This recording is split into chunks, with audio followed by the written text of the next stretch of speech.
It's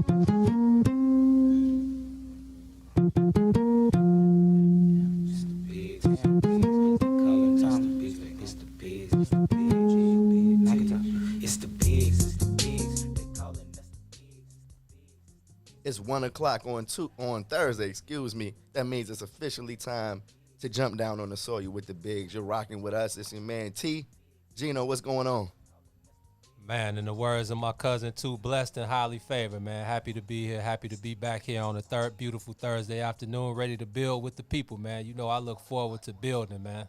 Absolutely, man. Looking forward to a good show today. Just a quick note, man. I know a lot of people tuned in to holler at our guy Jason Hayward, a.k.a. Jay Hay. He's getting busy right now, though. Yeah, if you're a Cubs fan, you probably watching this probably like the bottom of the second in Pittsburgh right now. Yeah, he's a little busy. Thought he was going to have some time for us, but that's one of the family members. He'll definitely get back to us sometime soon. We're going to keep y'all in tune with when exactly that is. But like I said, we still got a great show in tune for you guys today. Gino, man, let's get right to it because I got some stuff I want to get off my chest today because I woke up to Steve Nash as a head coach. I'm still waiting for somebody to explain the rationale behind it, and I'm thinking you're the one to do it. Well, I don't turn my TV on in the morning until like afternoon. So you miss Stephen A today and all of that. I miss Stephen A every day, man. Screaming A gets on my nerves. Much love to him. Let me tell you something. Yeah, I get why he's there. I mean, he does a great job, but I miss Screaming A every day. I don't need First Take in my life anymore like I used to. So let me update you. The Brooklyn Nets said Jacques Vaughn did a good job. They gave him a pat on the back, but put him back in an assistant role and hired Steve Nash as a head coach. They gave him a 4-year deal. So KD and Kyrie, the big two over there in Brooklyn, have a head coach now. And Steve Nash, everybody knows the Hall of Fame point guard, did his thing with the Phoenix Suns for most of his career, assist leader, just a floor, the epitome of a floor general. So with that said, how are you necessarily feeling about Steve Nash as a head coach? That's interesting, man. Like, does it have a ring to it? Like, it has a ring to it. I think Steve Nash is. I think he's very capable. I think first of all, being able to have the type of relationship that he has with KD that he formed out in Golden State, I think that played a huge part in it. But then I also saw a lot of people talking about how Steve Nash has no coaching experience, and why would they hire a guy with no coaching experience? And then, I mean, some black coaches have been hired without any coaching experience, but I do think that, Steve Nash is going to get that extra boost just because of who he is. But I mean, his legend, his Hall of Fame legend, speaks for itself. It's definitely a decent list of ex-guards that just jumped right out of the game fresh into a coaching position, man. You think of Doc Rivers, Isaiah Thomas, Ty Lue, Jason Kidd, so it's definitely not unprecedented. I think where I have a slight issue with it, because like you said, I think Steve Nash is going to be a good coach. All right. He has the resume and the career to back it up that makes you feel like he's going to be able to share an abundance of knowledge with those guys over there in Brooklyn. Wait a minute. So you said they kept Jacques Vaughn as an assistant? They kept Jacques Vaughn as an assistant, but if you know about anything he did, he held it down when Kenny Atkinson left. And I think they probably saw that as well and figured maybe these two guys can mesh well together, because I'm pretty sure they're going to hit Jacques Vaughn off with a nice piece of paper too. They definitely made him the highest paid assistant from what I read. But see, now here's my issue. We saw it with Dwayne Casey. We saw it with Mark Jackson. And now I feel like we may see it with Jacques Vaughn, a coach that developed the team into a contender, or at least you saw leaps and bounds as far as progress goes. And then when they get the shiny new things, when they get KD and Kyrie, like when Toronto gets Kawhi Leonard, and then Mark Jackson, when the Golden State Warriors are ready to flourish, they sweep somebody in. So my question to you is this the equivalent of getting on and leaving them for a white coach? You feel me? Is that what is going on as far as trends in the NBA? We see a guy like Nick Nurse, Steve Kerr, now Steve Nash, guys who, with minimum NBA coaching experience, come in and get elite level jobs right off the bat. Well, Dwayne Casey and Mark Jackson got kicked to the curb. And Dwayne Casey was coach of the year. He was. Hey, man, that's the way the cookie crumbles. Ain't nothing new under the sun, bro. Exactly. But see, it just leaves a bad taste in my mouth. It's like, I feel you, but Jock, at least, it's messed up to say at least, but at least they kept Jock Vaughn on the, They kept Jock Vaughn, but then I look at some of the coaches that were available, and I've seen reports that Ty Lue is about to, become the head coach of the Philadelphia 76ers. But Right. with him, you're talking about a coach that has an NBA championship on his resume. How is he not the number one guy for the top job that's available? I mean, you never know what's going on in these boardrooms and on these calls, man. It could be something behind the scenes that we don't know, or it could be the obvious that's been going on as long as American history has been around. I mean, a lot of people are scared to say it, use the R word, if you want to call it racism. But, I mean, you know how people think the NBA is such a progressive sport right now, organization. So, I'm pretty sure they don't want to, have that word attached to them. But, I mean, that's just the way it is, man. Like, I'm pretty sure Jock Vaughn knew that he wasn't going to come back as the head coach. But Ooh. I mean, hey, he was a fill-in. They fired Kenny Atkinson, right? He was a fill-in and did the damn thing. I'm sure he was thinking, I got to be considered for the job at least. Well, they said they considered him. So did it come down to KD and Kyrie saying we want Nash?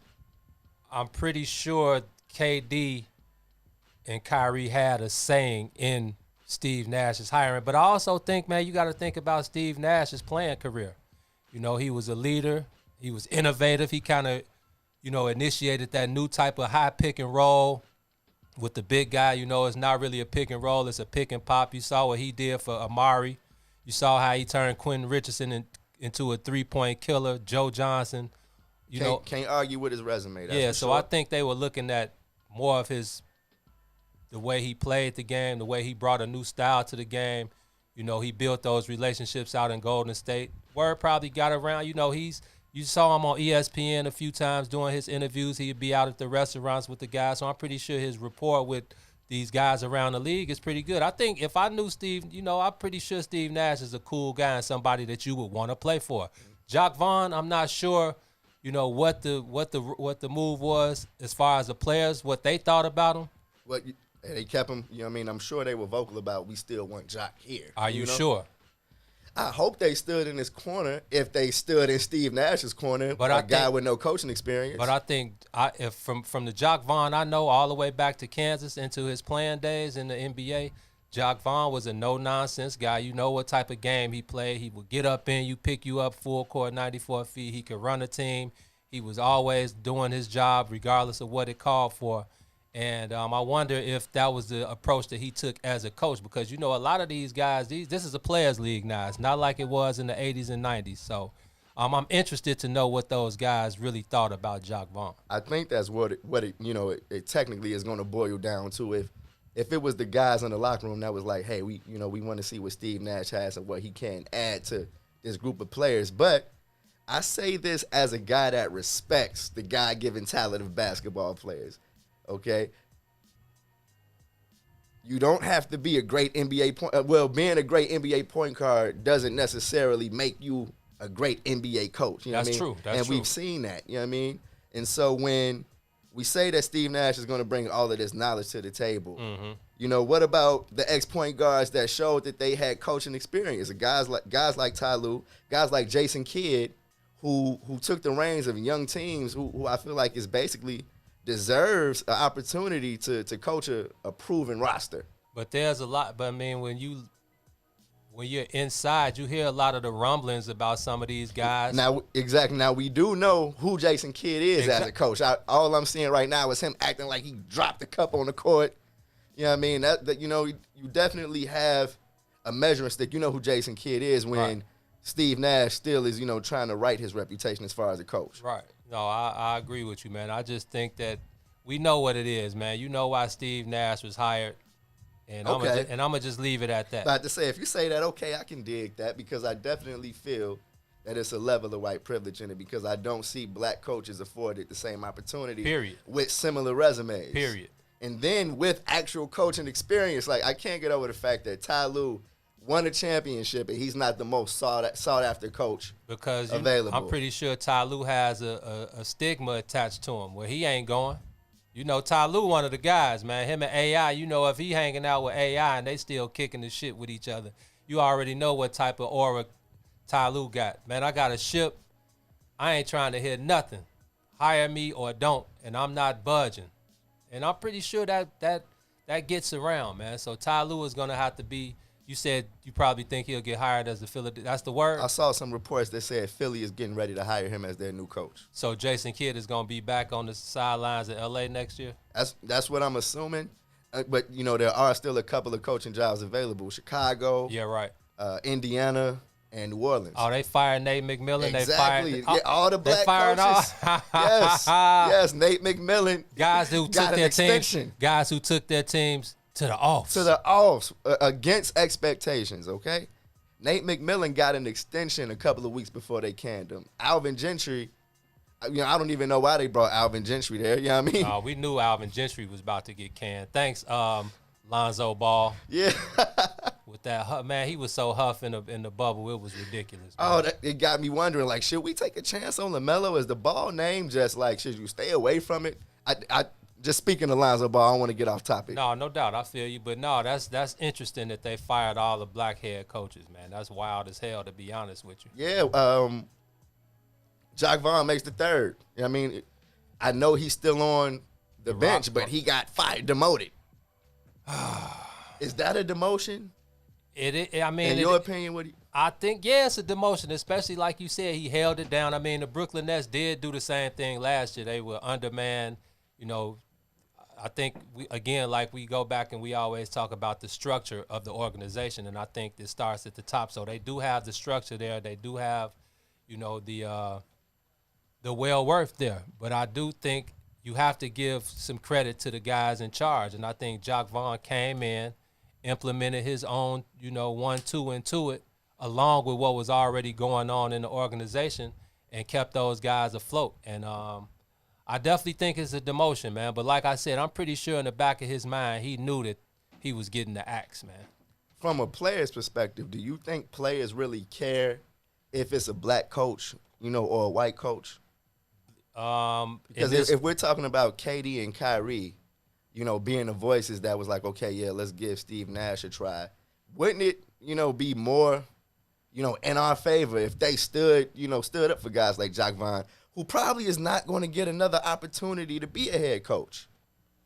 Hey, it depends, man. It's that's one thing about these new age guys. I mean, there was only one Craig Hodges, you know, and a Mahmoud Abdul-Rauf back in the late 80s and early 90s. But I think these new guys are more aware of what's going on in sports and in the world in general. Like 85% of the league is black, but when you get to the coaches and the executives, it's a very, very, very small amount of black people representing. So I feel you on that, man. I wonder if they brought that to KD and Kyrie, what they had to say about standing up for Jacques Vaughn. But again, I think it when they asked KD, it was more of the relationship that he built with Steve Nash in Golden State and how he felt about bringing him here and how he thought he would mesh with the other guys. Because when those guys come back, KD and Kyrie come back next year, you think that's enough for the Brooklyn Nets to?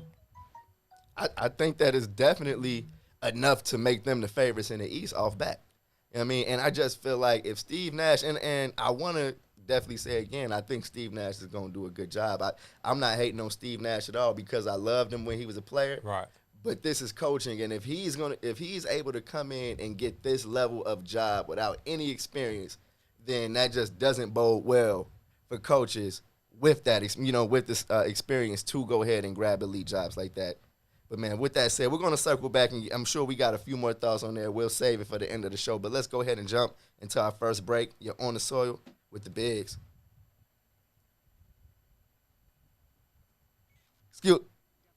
WIIFTBP.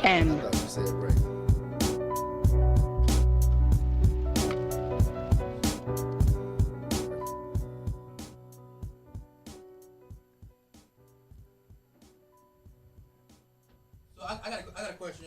I got a question for y'all. Yep. And let's keep it 100. let's keep it absolutely 100. I don't know if you can hear me or not through here. Yeah, we can hear you. But I'm gonna speak my mind on this.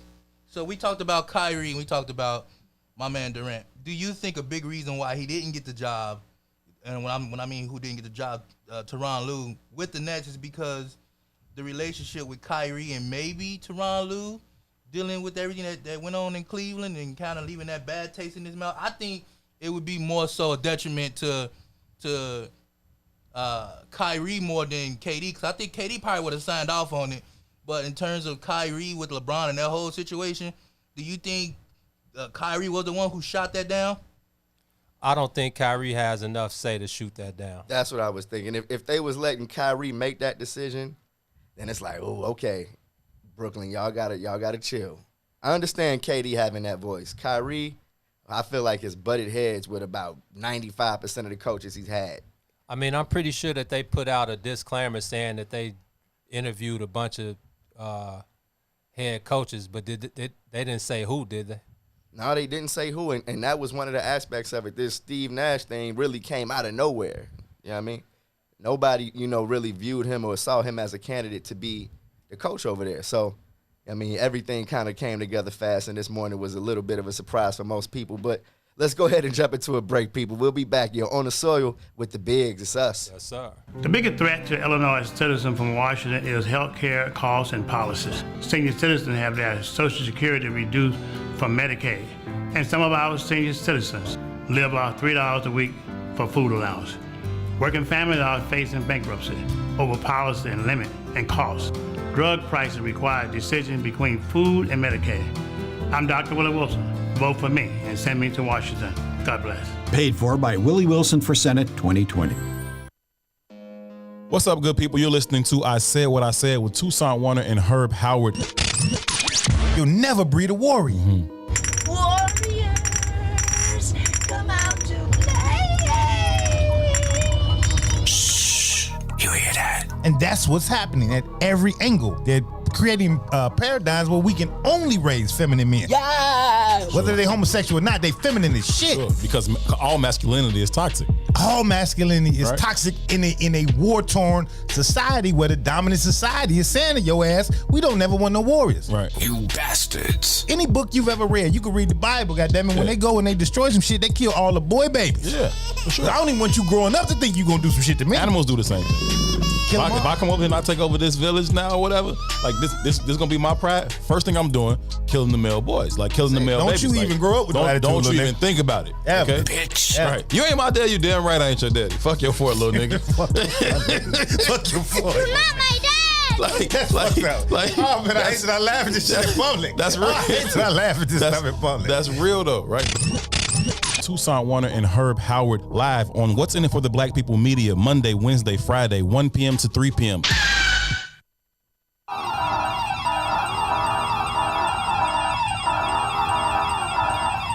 This secure moment is brought to you by Secure Home and Automation, your premier authorized Bring security dealer. Home invasions occur every 23 seconds, fire every 85 seconds, and medical emergencies occur suddenly. In times like these, get secured home and automation and an affordable wireless home alarm system with professional monitoring. This includes fast emergencies response, free security analysis, free equipment, and free installation. A limited time offer, be proactive. Call today, don't delay. 708-251-5069. That's 708-251-5069. Call now, 708-251-5069, or visit our website, securehomeandautomation.com. Secure Home and Automation, where your life safety is our priority. It brings authorized dealers, certain restrictions apply.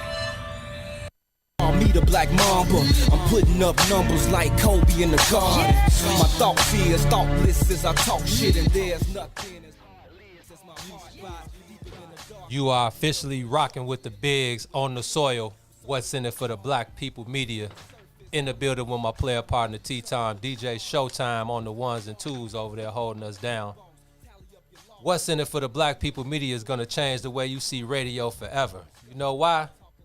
Because on Tuesday, September 8th, Chicago Famous with Mike Love and Diz is joining the What's in it for the Black People Media family.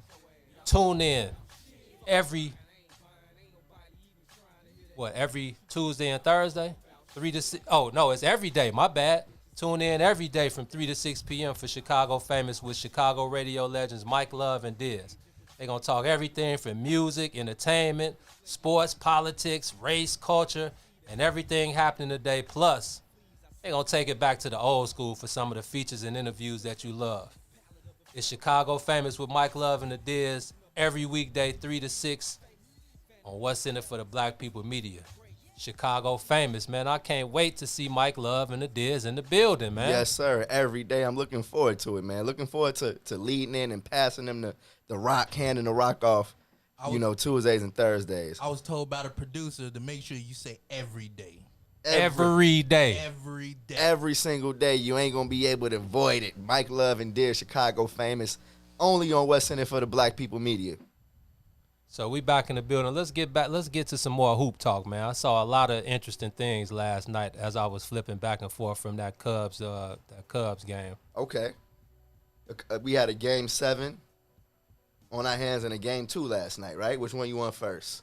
Let's start off with the way Mark Davis jagged the Milwaukee Bucks versus Miami Heat. Okay, go ahead. Because you said some things about the Bucks to me Tuesday that rang true.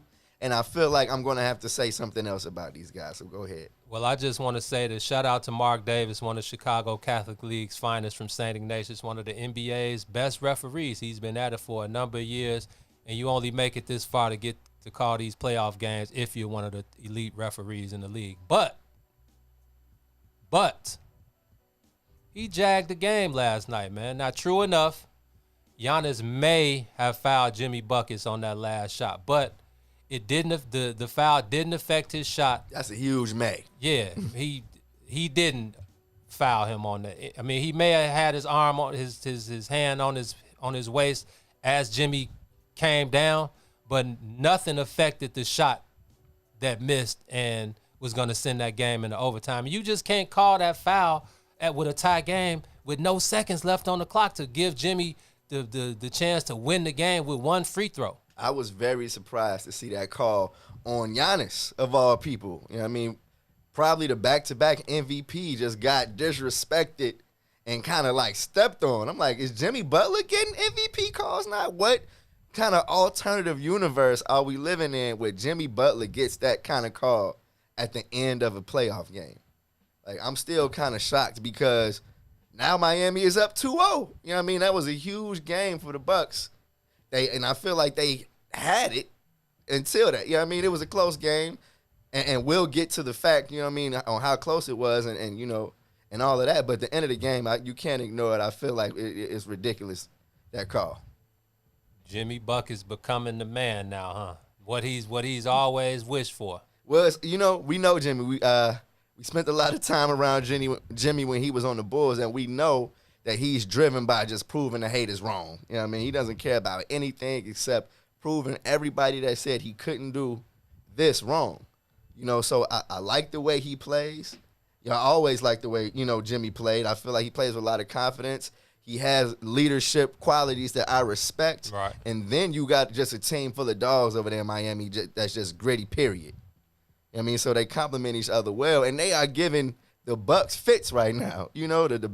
The supposed best team in the East. Supposed. Wasn't they the number 1 seed last year too? Oh yeah. They just soft over there, man. I saw a lot of soft play from those guys, but back to the Miami Heat, the same thing I said on Tuesday.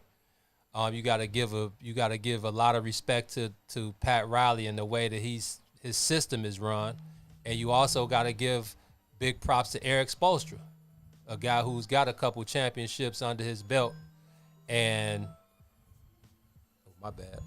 A guy who's got a couple championships under his belt with D Wade and LeBron and Chris Bosh and them. But I think if this team makes it to the finals, this could possibly be Eric Spoelstra's best coaching job, man, because, I mean, these guys, they are a well put together team. They play well together. You know, I won't say they put the right pieces around Jimmy, because Jimmy was like the last piece before Andre Iguodala. Goran Dragic and a couple of those guys were already there. But I think they meshed very well together, and I think Eric Spoelstra doesn't get enough credit for the job that he does. Putting those guys in the right positions. They run the fast break well. They run the half-court offense well. They play great team defense. They look out for one another. And it's just, for me, it's a great sight to see a team that plays like teams did in the 80s, and well, not even the 80s, but like the 90s and early 2000s, where defense was how you won the game. When it comes down to it, you have to get those defensive plays. And I think Jimmy, he made a couple great defensive plays yesterday to set up Miami to win that game. And this is the same situation we talked about Tuesday, where Jimmy didn't what? He didn't have over 20 points yesterday. Yeah, it was kind of huff. But huge shout out to Bam Adebayo, though. That brother was flip-flopping on the floor, hustling, getting rebounds, getting steals. Just like you said, kudos to Eric Spoelstra and those guys for developing the young talent, because 2 years ago he was playing in the D-League. Yeah. Now he's an all-star, and now you see the level of play. There was a point in the game where they were strictly playing off of Bam. Yeah. Mm-hmm. So, and he made big shots. Bam made a couple big shots from the outside. He plays his role. I'm pretty sure Spo brings those, Jimmy knows his role. I'm pretty sure they all know their role, but there's going to come a time where you may need Bam to play a different role. And he talked about that in one of his interviews. And he says, people expect me to do this and do that, and it doesn't matter. When Coach Spo asked me to do different things, I have no problem doing what's best for the team. And I think a young guy like that, who can kind of filter through the rest of the young guys, like, look, man, Jimmy is the leader, but it's all the same goal. At the end of the day, the championship is won by everybody on the team. It doesn't matter who scores 30, who takes the charge, who makes the winning assist.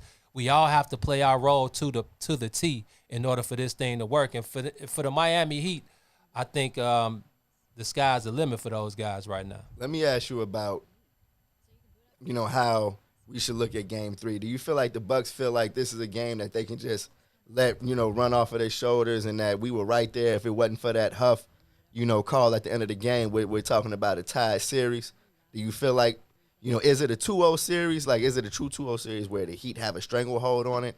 Or do the Bucks, come out in Game 3 and just handle business, you feel like? The Bucks definitely have to come out in Game 3 and handle business. No ifs, ands, or buts. They need to win Game 3, and it's going to be tough because Miami ain't going, man. It's strictly in their makeup. It's strictly in the characteristics of the team. They're going to come out, fight hard every night. You're going to have to beat the Miami Heat.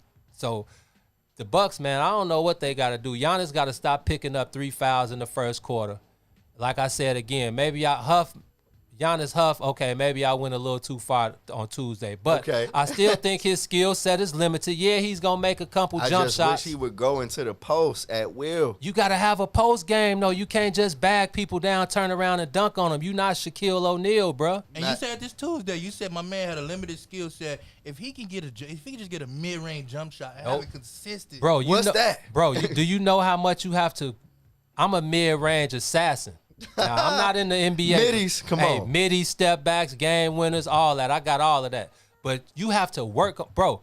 And of course, I'm not in the NBA, but when I go to the gym, when I hoop 3-4 times a week, I get to the gym an hour early before everybody else, and I work on my middies. I work on the stuff that I know. I've been hooping long enough. So these guys know where their points are going to come from. They run 2 offenses, high pick and roll, and some type of spread where everybody's out on the 3-point line. So you know where your shots are going to come from, and you know when and where you're going to get them. And I think for a mid-range game, you see killers like Kawhi Leonard and KD. I mean, they're probably 2 of the top 3 players in the league. Real talk. You saw it. You can see it. Fred VanVleet. Fred, that's where the game is won. When the game is on the line, the mid-range shot is what's gonna be available, and you have to learn how to get that shot off. We're gonna go on a break. While we're on break, I'm gonna try to call the Bucks so we can get Gene on that coaching staff over there because he's dropping gems for them. I might need a 10-day. We're gonna have to work on that during this break. We'll be back here on the soil with the Bigs. The biggest threat to Illinois citizens from Washington is health care costs and policies. Senior citizens have their Social Security reduced from Medicaid, and some of our senior citizens live off $3 a week for food allowance. Working families are facing bankruptcy over policy and limit and costs. Drug prices require decisions between food and Medicaid. I'm Dr. Willie Wilson. Vote for me and send me to Washington. God bless. Paid for by Willie Wilson for Senate 2020.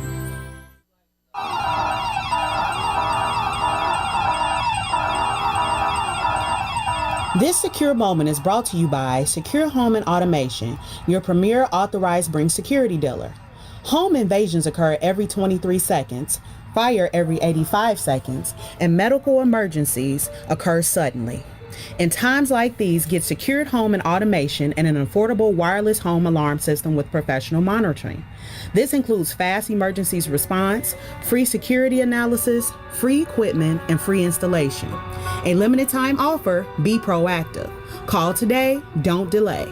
708-251-5069. That's 708-251-5069. Call now, 708-251-5069, or visit our website, securehomeandautomation.com. Secure Home and Automation, where your life safety is our priority. It brings authorized dealers, certain restrictions apply.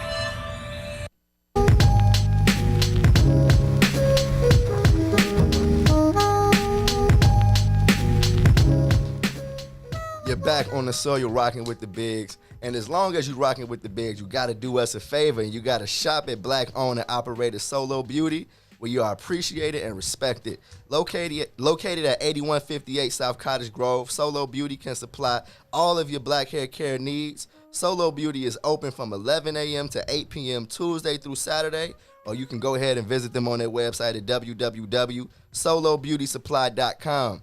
So all my women listeners out there that need to go ahead and get those butters messed with because we've been in a pandemic, I need y'all to go ahead and shop at Solo Beauty. It's the only place for y'all to go.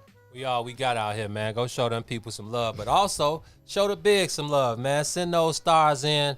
If you see that gold star down at the bottom of the screen, go on, send us 50, 100, 150 numbers, 250. Run them up for us. 1,050. Hey. Whatever y'all got to support the bigs and help us continue to push forward, continue to bring this great content and just, continue to build. Yes, go ahead and throw some stars at some stars. You feel me? Let's do it together.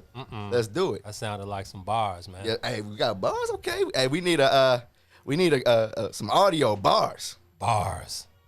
Gino, man, let's jump back into the conversation. We talked Jimmy Butler. Heat versus Bucks and everything that's going on over there. Let's talk about one of the players that, you know what, I'm going to go out on a limb and say I'm a new fan of this old player. All right, CP3, even though he's going home, I feel like he was one of my favorite players to watch this past season, on and off the court, because I got a lot of respect for how he reps HBCUs every time you see him. No doubt. Man, what did you think of that Houston and Thunder Game 7 yesterday? It was a lot of talk going on. A lot of people ready to slander James Harden and the Rockets, but they didn't get that opportunity, man. What did you think about that one last night?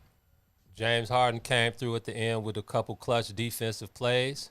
He played like boo-boo offensively, but that's what you got the rest of those guys. I saw P.J. Tucker. When was the last time you saw P.J. Tucker make a 2-point basket? Oh, no. He's somewhere from the corner waiting to shoot a three, okay? Never, yeah. He was just waiting for that. They ran that man off the three down with like under 2 minutes left. He pump fake, drove in, teardrop, bucket.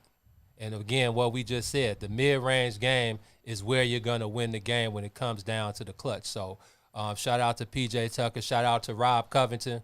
Rob had a nice game last night. And shout out to all the others. I still think Russell Westbrook is one of the most OC guys I've ever seen in NBA history. He gets the job done when he's on point, though. I can't trip That's facts. He still gets the job done, but he's still out of control. In order to get that, you're going to have to deal with some of that. I agree. Pedal to the metal style of basketball. So I'm going to ask both of y'all this because it's funny. It's funny as hell to me. Who's taking the game-winning mid-range shot? Russell Westbrook or Giannis? I'm hoping that I'm throwing my money behind Russ because I'm hoping he can get that steam going downhill. And I remember the young Russ. I don't know if the Russ after a few surgeries is still doing this, but that downhill, head down, going to the basket, then that quick pull up mid range from the free throw line. You know, stop and start is nice. That stop and start is nice he got, but that straight just pull up jump. No. Yeah, and he ain't getting that next series against the Lakers. And that's exactly. You know what I mean? I feel like the Rockets have a whole nother monster on their hands with the next round in the Lakers. But look, we talked about the ending of Game 2 versus the Heat and the Bucks. What about the ending of this one? What the hell was going on at the end of this game? It was a lot of flopping in that last 30 seconds. A flopathon, man. Chris Paul flopped a half court on P.J. Tucker. James Harden flopped on the few seconds end. later. Yeah, it was like you said, a flopathon, man. But again, you saw how the referees started letting those guys play. It started getting down. It started getting dirty. It started getting gritty. They was a lot of reach-ins. They would call immediately in the regular season. But now, when it gets down to the like Twana call it the stretch run, you know, the stretch run, man. It gets gully and only the strong survive. And I think, you know, having a guy like P.J. Tucker and a guy like Daniel House and Rob Covington, guys who, you know, they're undermanned down low, but they take it upon themselves to use their strength, length, and whatever other advantages they have to get the job done. And like I said, James Harden didn't have his best offensive game. Russell Westbrook didn't either. But, you know, all that matters at the end of the game is the W. So the Houston Rockets pulled it out, but they're going to have trouble next series, bro. I definitely feel like they lucky to pull the win out last night. You saw Gallo go to the free throw line. Now, why didn't Chris Paul, who made 6 for 6 and shot 91% on the year, why didn't he shoot the technical free throw? I saw because Gallo is 29 for 29 from the line in the playoffs. I don't care if Gallo is 59 for 59. Thank you. You get a ball to the man. You just started the conversation about Chris Paul. Yeah, and that's what I wanted it to lead to because I definitely agree. I feel like Chris Paul has to go and be like, I'm shooting this free throw. Hey, Billy Donovan, man, your ass needs to be fired for that. Why the hell would you? I don't care what Gallo is shooting from the line. Chris Paul goes to the line and either makes that or misses it, man. Now, Gallo missed it, right? Definitely missed it. With 1.1 seconds left, down by 2, he misses the free throw. And by the way, wasn't that the longest 1.4 seconds? Come on. I don't know what was going on at the end of that game. And then, how about the out-of-bounds play? Before they called the first 2 times. That was the worst one. When Steven Adams all Shea Gilgeous-Alexander had to do was lob it over to P.J. Tucker. Touchdown. Steven Adams has a 6-inch advantage over him. Come on. He didn't even look down that way. But that just goes to show you why. I mean, you don't want Chris Paul taking the ball out, but maybe you. How about Billy Donovan was running down the court to call the timeout? Right. I'm like, do you see that mismatch? Do you see that little boy on Steve Adams? And then the next 2 plays, it was nothing like that. I don't know what that. And then they forced the inbounds play to Steven Adams outside the 3. Yeah, but I'm like, you got to get that to Chris Paul, fam. Because wasn't nobody else open. Okay. It was just a whole disaster. And that's definitely what it looks like when it's over. They deserved to lose last night. Yeah, I was very disappointed, but in the way that ended. But I had a great time watching the OKC Thunder most of the year for sure. Well, I will give credit to Chris Paul. You got to. However much credit you want to give him, for not wanting to, when he got traded from Houston to OKC, not running away from the challenge, not ducking the smoke like a guy like Paul George. Great point. And sticking it out with those young guys and getting them to believe in themselves. I think Dennis Schroeder played a great role. Definitely. And I think winning basketball players over there, know? Yeah, I think Chris Paul definitely wore off on a lot of those guys. And it's crazy. I'm thinking back to when he got traded, though, because I totally was expecting him to pull one of those NBA diva moves and I need to be traded or bought out and all of this. But no, he stood on his square. He became didn't he play? They played at OKC during Katrina because they when he was on the Hornets, right? Yep. So he definitely already had that relationship with the people there. And I imagine that the Hornets' time at OKC is what ushered in the Thunder from Seattle. You know what I mean? Right. So he had a connection to the fan base. And, you saw him really put on, for a team that a lot of people didn't even really care about at the beginning of the year. So they pushed the Rockets to the limit. So where do we go with Chris Paul? Where is his legend right now? Because if y'all gonna, y'all like to do me in, all my guys like to do me in about AI and Damian Lillard, how they don't make the no ships, and Dame Lillard ain't never made the finals. No Chris Paul slander, man. Come on, he's been one of the top point guards since he touched down. He's been a leader, model citizen in the NBA. So now we playing favorites. Have I lied about CP3? But what about his legend as a basketball player though? If AI got to take the no NBA Finals title, then what does Chris Paul have to take? That is the knock on his legacy. You know what I mean? But I feel like he was consistently the best point guard in the NBA for a long time. Remember the years when him and Darren Williams was going back and forth for that? Come on, the long lost and forgotten Darren Williams. I think Darren Williams might still be getting paid right now. No wonder he's sitting. No wonder he's sitting comfortably. Nets probably. Yeah, big bread. Oh yeah, he can still get paid. Big bread. Yeah, but see now, like they were going back and forth. You were talking about two guys that were running off 20 and 10 every year, 20 and 12. You know what I mean? They were going crazy with the assists. You know what I mean? So I feel like Chris Paul is one of the, if not the best point guard of my generation. You know what I mean? I'm sure people want to throw Steph in there because he has the rings, but was he ever as good as at being a point guard as Chris Paul was? What's being a point guard though nowadays? The classic floor general. That ain't the point guard these days. If we're talking pure point guards, then yes, you got. What is a pure point guard? Chris Paul can run it up. He was a scorer. Chris Paul ain't never averaged 25 a game in his life. But from the point guard position, do you want somebody that's dropping 25? Nowadays, name 5 point guards in the league right now. Okay, Damian Lillard, 30 a game. Steph, 30 a game. But who after that? Who? Westbrook, 30 a game. Or well, maybe not this year, but he led the league in scoring before. Name me a couple other ones.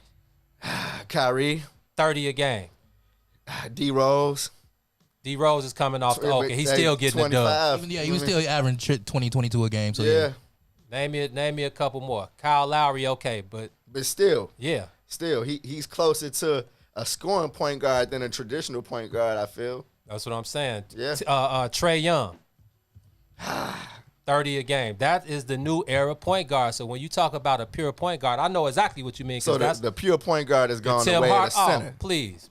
The Tim Hardaways and the Stephon Marburys and those guys because the point guard's job back when I was coming up in hoop, the point guard's job was to get everybody else the ball. And they are the last person to take the shot. It's off the swing. The point guard makes the three-pointer or the open shot. You get into the lane, you create for your big man, and you create for your shooters outside. You were the last option offensively most of the time. Even Isaiah Thomas, who could have easily put up 30 a game. He averaged like 17 or 18 on his career because his job was to get into the lane, create for his other scorers, Joe Dumars, Bill Laimbeer, Spider Sally, James Edwards, and all Vinnie Johnson. Those guys. So the days of the pure point guard is over, and I just feel like now the point guard's job is to put points on the board as well as semi-run the team. But like you said, this is positionless basketball. Facts. That these guys are playing. So what's his legacy? I want to hear you say what do you think CP3 belongs? I think Chris Paul is definitely one of the best point guards to ever play the game. But what I don't like is the championship, the title issue, because you got to think about it. 85% of the players that have ever played in the NBA don't have NBA championships. So everybody can't win the championship, bro. Period. Now, I mean, we had this debate and we asked Kendall Gill about does having an NBA championship take you to another level? And it's obvious it does. But some guys weren't as fortunate to play with the best, with another top 5 or top 10 player to be able to give them a legit chance, like AI and that Sixers team. It was no way in hell that they was gonna beat the Lakers. And that was his best chance at a ring. And they won the first game. I was the only man. I remember we used to be at my boy Randy James' crib over there on 84th off Stony. We would be in there after every playoff game we watched over there, and I was the only person in the room betting on AI. And of course it was an ass bet because I knew they wasn't gonna win. After they won the first game, I'm like, I don't care if because I didn't expect them to win that game. That was one, ain't no sweep. That was the championship for me. But some guys are just not as fortunate to play with guys who give them the ultimate chance to win a championship. what was Chris Paul's best chance? Was it those Clippers teams with him, Definitely Blake Clippers Griffin? teams. Yeah, definitely. And who was winning those? San Antonio, Golden State, Miami. Yeah. So I mean, that was a pretty good chance. But when you got Timmy, Manu, and Tony, and you got LeBron, Chris Bosh, and D Wade, or you got Steph, Clay, KD, and them then guys. you look at how often he was hurt in big moments in his career for playoff games, and it's just like, yeah, he definitely was one of those guys that got the short end of the stick as far as playoff fate. You know, He's definitely one of those players where, for as good as he was never in the right place at the right time. Mm-hmm. And you consider that, like you said, the injuries, but also too, there was some stuff going on in their locker room with the Clippers. Oh, they hate. That was another thing. There was some stuff going on. A lot of people hated to play with Chris Paul because of his attitude, and he thought he was Mr. Know-It-All. And I mean, he comes off that way, but then when you get to talk to him, like you said, when you get to be in these locker rooms and you get to talk to these guys off the record, Chris Paul is a very cool dude. I couldn't believe when we talked to him that last time when they played the Bulls. When he was rocking Morgan State gear, shout out to my alum. Last night he had on the Clark Atlanta kicks. Killing it. So, that was dope. So I appreciate Chris Paul for that, and supporting us like that. But, we never hooped with Chris Paul, so I can only go off of his on-court ability and his on-court demeanor as far as, guys like Blake Griffin, who might just be soft and can't take real leadership. What if we got to see Chris Paul with Kobe in that Lakers team? David Stern wasn't having that, bro. Come on, man. I'll never forget that day. They denied my man's Kobe another shot. I feel like that would have been a special combination. But I definitely can see CP3 moving on and becoming a huge executive. I mean, I can see CP3 being one of those guys as the NBA PA president. I can see him stepping over those lines as an executive, a GM. I don't know about a coach, but I can see him making the decisions for a team. Definitely no coaching, man. Chris Paul definitely has executive written all over his next move. But we'll see. We'll see how he looks at this Steve Nash dig, okay? Hey, let's dive into a break real quick. On the other side of it, we're going ahead and keep the conversation going. You're on the Sawyer with the Bigs.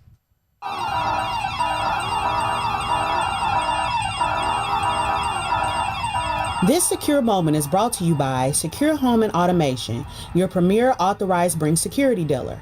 Home invasions occur every 23 seconds, fire every 85 seconds, and medical emergencies occur suddenly. In times like these, get secured home and automation and an affordable wireless home alarm system with professional monitoring. This includes fast emergencies response, free security analysis, free equipment, and free installation. A limited time offer, be proactive.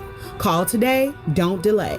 708-251-5069. That's 708-251-5069. Call now, 708-251-5069, or visit our website, securehomeandautomation.com. Secure Home and Automation, where your life safety is our priority. It brings authorized dealers. Certain restrictions apply.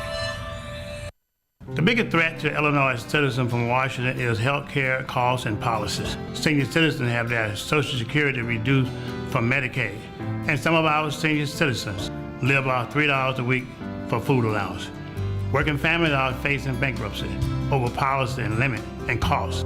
Drug prices require decision between food and Medicaid. I'm Dr. Willie Wilson. Vote for me and send me to Washington. God bless. Paid for by Willie Wilson for Senate 2020.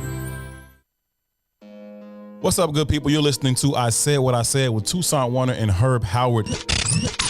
You'll never breed a warrior. Warriors, come out to play. Shh. You hear that? And that's what's happening at every angle. They're creating paradigms where we can only raise feminine men. Yes. Whether they're homosexual or not, they feminine as shit. Sure, because all masculinity is toxic. All masculinity is right. toxic in a war-torn society where the dominant society is saying to your ass, we don't never want no warriors. Right. You bastards. Any book you've ever read, you can read the Bible, goddammit. When they go and they destroy some shit, they kill all the boy babies. Yeah, for sure. I don't even want you growing up to think you're gonna do some shit to me. Animals do the same thing. Kill If them I all. come over here and I take over this village now or whatever, like this gonna be my pride. First thing I'm doing, killing the male boys, like killing the male Don't babies. you like, even grow up with no attitude, Don't you little even nigga. think about it. Ever. Okay? Bitch. Right. You ain't my daddy, you damn right I ain't your daddy. Fuck your fort, little nigga. Fuck your boy. Not my dad. That's fucked up.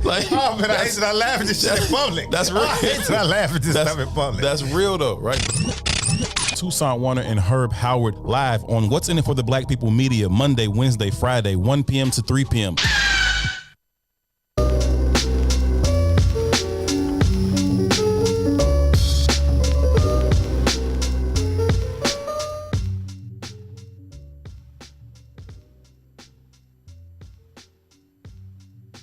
Right back at it. You're on the soil, rocking with the bigs. It's your man T, man. We're here talking NBA playoffs. Gino, you said something interesting during the break because we watched two players that I feel like you would never expect to have this stat associated with their names. Jamal Murray, Donovan Mitchell put up the most points combined of any two players in any NBA playoff series ever. You know, we saw those guys battle at it for 7 games. Let it come on. It deserves a little recognition. But, Gene, you had an interesting perspective on it, and I want y'all to share that with the people real quick. I'm just saying, man, I'm not saying it's easy to score 50 points in the NBA basketball game because it's not. But I will say that these new rules and the way the game is played now allows for, I mean, it's basically all entertainment now. So, I mean, these guys just, is less and less defense. And, I mean, it's much easier to score those baskets in game 1 through 6, especially when the series is going tit for tat. 1-0, 1-1, 2-1, 2-2, 3-3, 3-2, 3-3. But when it comes down to game 7 and all the chips on the line and it's time to bear down and see what's really what and who's really who, we saw what it was. Guys shooting 5 for 17, you know, missing easy teardrops, missing easy shots that they were shooting 75% from 3 on the previous 6 games. So I'm just saying that to say, you know, it comes down to defense. It comes down to making that mid-range shot. You saw who won the game for the Nuggets. Jokic. Oh, yeah. With a hook shot. Yes, sir. I actually thought the Nuggets played great defense up until that second half. You know, I thought they built a huge lead in the first half off playing some solid defense, and then Donovan Mitchell finally woke up and ran off 16 straight points.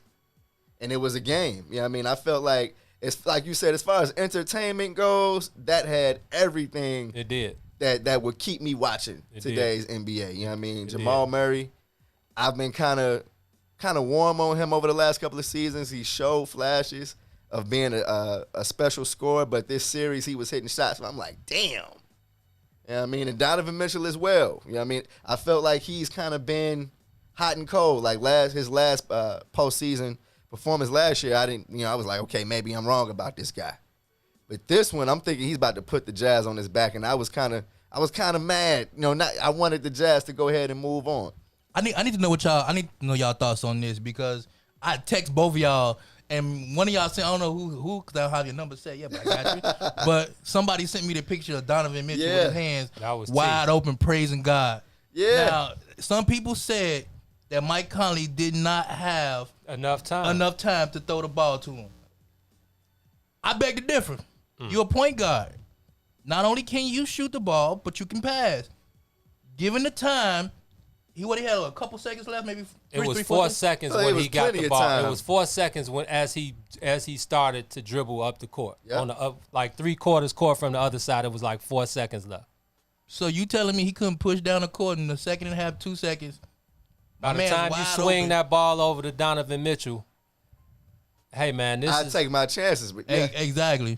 But see now, for him to not get a shot off or to have to rush, it's not like he was going to be able to catch it in rhythm and shoot. It looks like Donovan Mitchell ran free up the court. Yeah, he was standing there the whole time. You gotta be able to get that ball in his hands, I feel like. And he don't want to say it, and he ain't gonna really come out in the media and say it. But he wanted that shot. Oh, of course he wanted. He wanted that shot, and his look on his face at the end of the game with his head down, like he playing 7-up, or he just lost his girlfriend, bro. He was tight. He was tight, but I'm gonna give the benefit of the doubt to Mike Conley because Mike Conley's not a selfish player. Mike Conley is a team first guy. He's a great guy. He's a veteran, And I'm pretty sure if there was another second, maybe he just and didn't. That mug rimmed out. You know, it was halfway down. It was a bucket. But then he was also thinking too. You know what? I've been a vet in this league for a while. I deserve to take this shot. I knew where you were going with that. Yeah, I'm taking this shot. I love you, Donovan. Your time coming, but it's my time. I'm sorry. I just, to be honest, I just don't, because I played it back a few times and we didn't get to see the whole Donovan Mitchell in the screen the whole 4 seconds. We only got to see it as he crossed half court. Now, as he crossed half court, he had his hands up. But I'm thinking with 2 seconds left, you swing the ball to Mike Conley, but you swing the ball from one side of the half court to the other side at the 3-point line. That's at least a second, if not a second and a half. All it takes is a half a gram. 0.5. That's all it takes. Nah, we Grammy families over here, bro. 0.5. You in my cipher with a 0.5, you take that to the face, man. Straight up. So. But no, I don't know, man. I would have loved to see Donovan Mitchell take that shot for game, seeing that the series he had, and he was kind of reminding me of a young D Wade, the way he was mastering that mid range, getting into the lane, it was great to see. Yeah, so I'm with you, Showtime. It would have been great to see Donovan Mitchell take those guys to the next round, but like AI's only tattoo he had before he got to the league said, only the strong survive, man. So. On to the next round. Yes, sir. Denver Nuggets versus the Clippers. Yes, sir. Another matchup where I feel like the Clippers are going to have their hands full if they sleep on this Denver Nuggets team. I feel like they're very versatile. You know what I mean? With Jokic, you know what I mean? You know who made a huge difference? Gary Harris. Oh, yeah. I almost didn't recognize Gary Me Harris. either. I'm like, I thought whoever was doing the commentary was tripping. Like, yeah, like that's Gary Harris. Yeah, he got the old dog braids, came back thirsty because Gary Harris is always thirsty. And he played a great defensive game against Donovan Mitchell, made that key steal, the play before they jagged the layup on the other end. To give Denver, to give Utah that opportunity to win the game at the end. But kudos to Gary Harris. So I think that just adds, like you said, more versatility to the lineup. And it's going to be tough, man, because Kawhi Leonard is playing on the robot man is playing on a whole nother level, man. So he's going to need PG-13 to be the Paul George we remember from Indiana if they want to, win this series and maybe 5 or 6. Because I do obviously the Clippers are still the favorite. They're the more talented team. But Denver is going to come in thirsty, ready.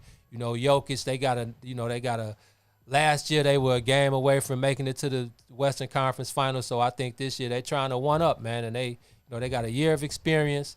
They got guys coming back. They're still missing what's my boy Will Barton. Yeah, Will Barton. They're missing Will Barton, but I think Jamal Murray has stepped his game up enough where they may not miss Will too much, but I know the Clippers are thirsty to try to get those guys out of there as quick as possible. You know what? I'm hungry for that matchup with Pat Bev and him, man, because that's going to be a nice one. Is Pat ready to play? I know. Is he ready to Doc said, I think last night that he's like pretty sure Pat Bev is going to be suiting up. Oh, I know. Pat's so thirsty to get into somebody's the grill. Thirstiest, okay?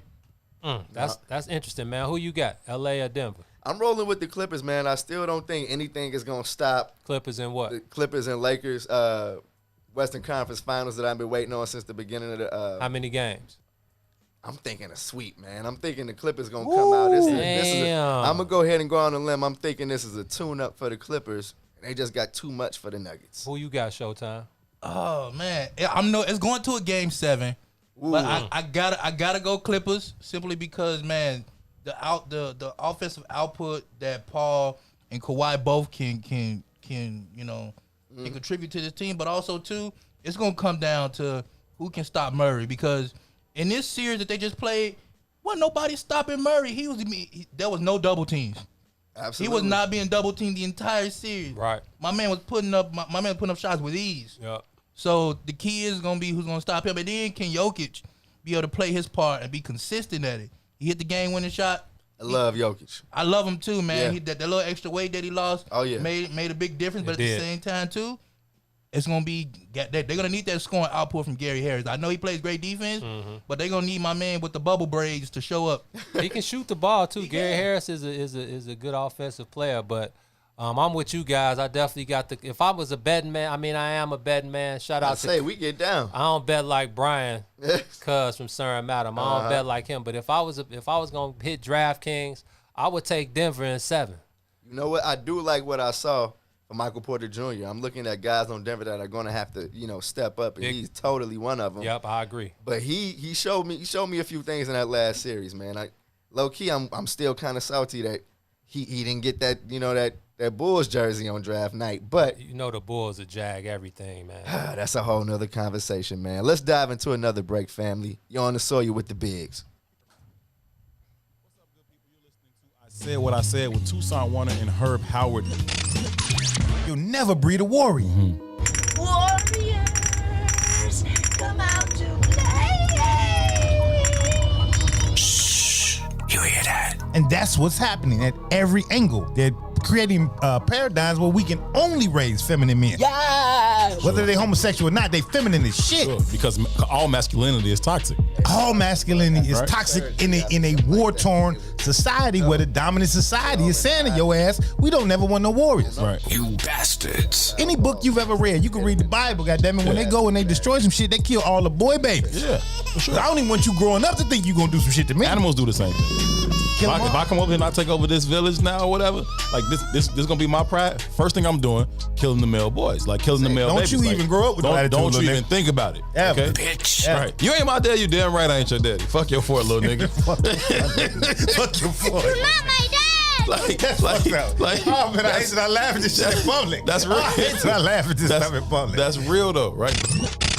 Tucson Warner and Herb Howard live on What's in It for the Black People Media, Monday, Wednesday, Friday, 1 p.m. to 3 p.m. The biggest threat to Illinois citizens from Washington is health care costs and policies. Senior citizens have their Social Security reduced from Medicaid, and some of our senior citizens live off $3 a week for food allowance. Working families are facing bankruptcy over policy and limit and costs. Drug prices require decisions between food and Medicaid. I'm Dr. Willie Wilson. Vote for me and send me to Washington. God bless. Paid for by Willie Wilson for Senate 2020.